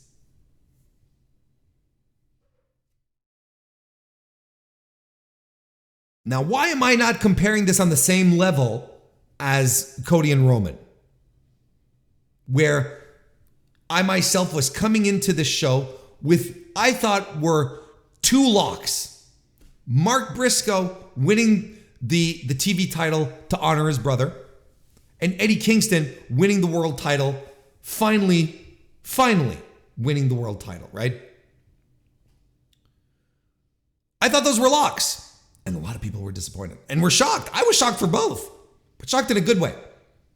Because again, here's the thing. As I said earlier, for the Cody and Roman thing, I have zero faith in WWE creative, in WWE storytelling. I don't. I have no goodwill left. I do not have any chances. I don't have to give them any chances. They have to win me back. So I have no faith because I've been burned so many times with how they handle their creative. I have no faith that they're going to do the right thing here. I don't believe they have a plan. Absolutely not. For Cody, I mean. Because yes, Cody is eventually going to win the title, but as we mentioned earlier, that was the time you were supposed to do it. So Warren, you're being hypocritical here. On the flip side, here, Tony Khan, as a booker, has shown me that he can deliver a story. That if fan favorites Mark Briscoe and Eddie Kingston tonight, or at least last Friday, were unable to win their title matches respectively, he's got something up his sleeve. And we were giggling here, we were chatting in the chat and whatnot, talking about an old school Ring of Honor title chase on our hands. We're having a gas about it, but this is what it is and what it should feel like. Why blow it off? Claudio and Kingston don't like each other, and now Kingston has 2 times the motivation to come after Claudio. And just think back to last year with FTR and the Briscoes, where we get the first match and it is legendary. Legendary first match. They decide to run it again and we were like, wow, really? We're going to run it? Great match. They decide to run it again and everyone's like, wow, really? We just had 2 great matches. Do we really need it again? And we didn't realize that we needed it, but we sure did because the third one was the match of the year. For me, anyway. So I am completely okay with this because I believe this is just the beginning of a better build for Eddie Kingston becoming world champion. Make it matter in Ring of Honor, right? Make it matter in the promotion, which I think is essential. Make Claudio truly feel like a final boss, which he should. He has to be. He is the final boss. He looks the part, wrestles the part. And isn't that what we've wanted for Claudio Cesaro for years as he was wasted away on WWE television? This is what we wanted for him. This is what I wanted for him. Being at the top of the promotion, gold, final boss. Absolutely. Mark has to learn that he is alone. He has to grieve through this. He's no longer with his brother. His brother's no longer there. And he has to go through this alone. This is going to be a learning process for him. So if you're asking moi, in this circumstance here, both Mark Briscoe and Eddie Kingston are earmarked for the world championship. Do you waste, and I say waste with quotations, do you spend, how about that, the Mark Briscoe tribute to his brother on the TV title? Or do you get it for the world title? Do you do it for the biggest prize in Ring of Honor? A title that Jay has held before. How much more meaningful would it be for Mark Briscoe to hit a Jay Driller on the Ring of Honor World Champion? I posit that onto you. So both of them are earmarked. So this could go either way, really. I can see Mark defeating Eddie. I can see Mark defeating Claudio. I can see Eddie defeating Claudio. But better yet, I see Eddie beating Claudio and Mark beating Eddie. But either way, I think both of these guys are earmarked for the world title at this point. I think this is all fun. And I think we are going to have to give it some breath. Let this booking happen. I am much more in confidence with Tony Khan's booking than fucking Vince McMahon's. And I don't think that is I don't think it's an unreasonable way to approach this. And no, it cannot be apples to oranges. Not when one's company creative is so objectively bad. when they miss the easiest layups to get their audience energized, to bring people back in instead of deflating them. And Tony Khan understands pro wrestling booking. That's the main difference. Vince does whatever he feels like. Tony books for the viewers. He books a wrestling show. Just as simple as that. Great show. Match of the year contender. Show of the year contender.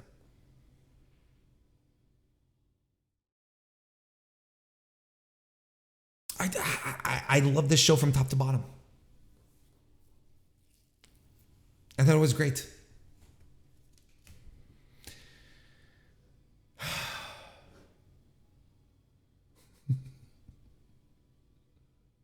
I didn't even fire up the weekly wrestling inspection. I just realized that. I just jumped right into it. So should we do it just out of habit's sake? Weekly wrestling inspection.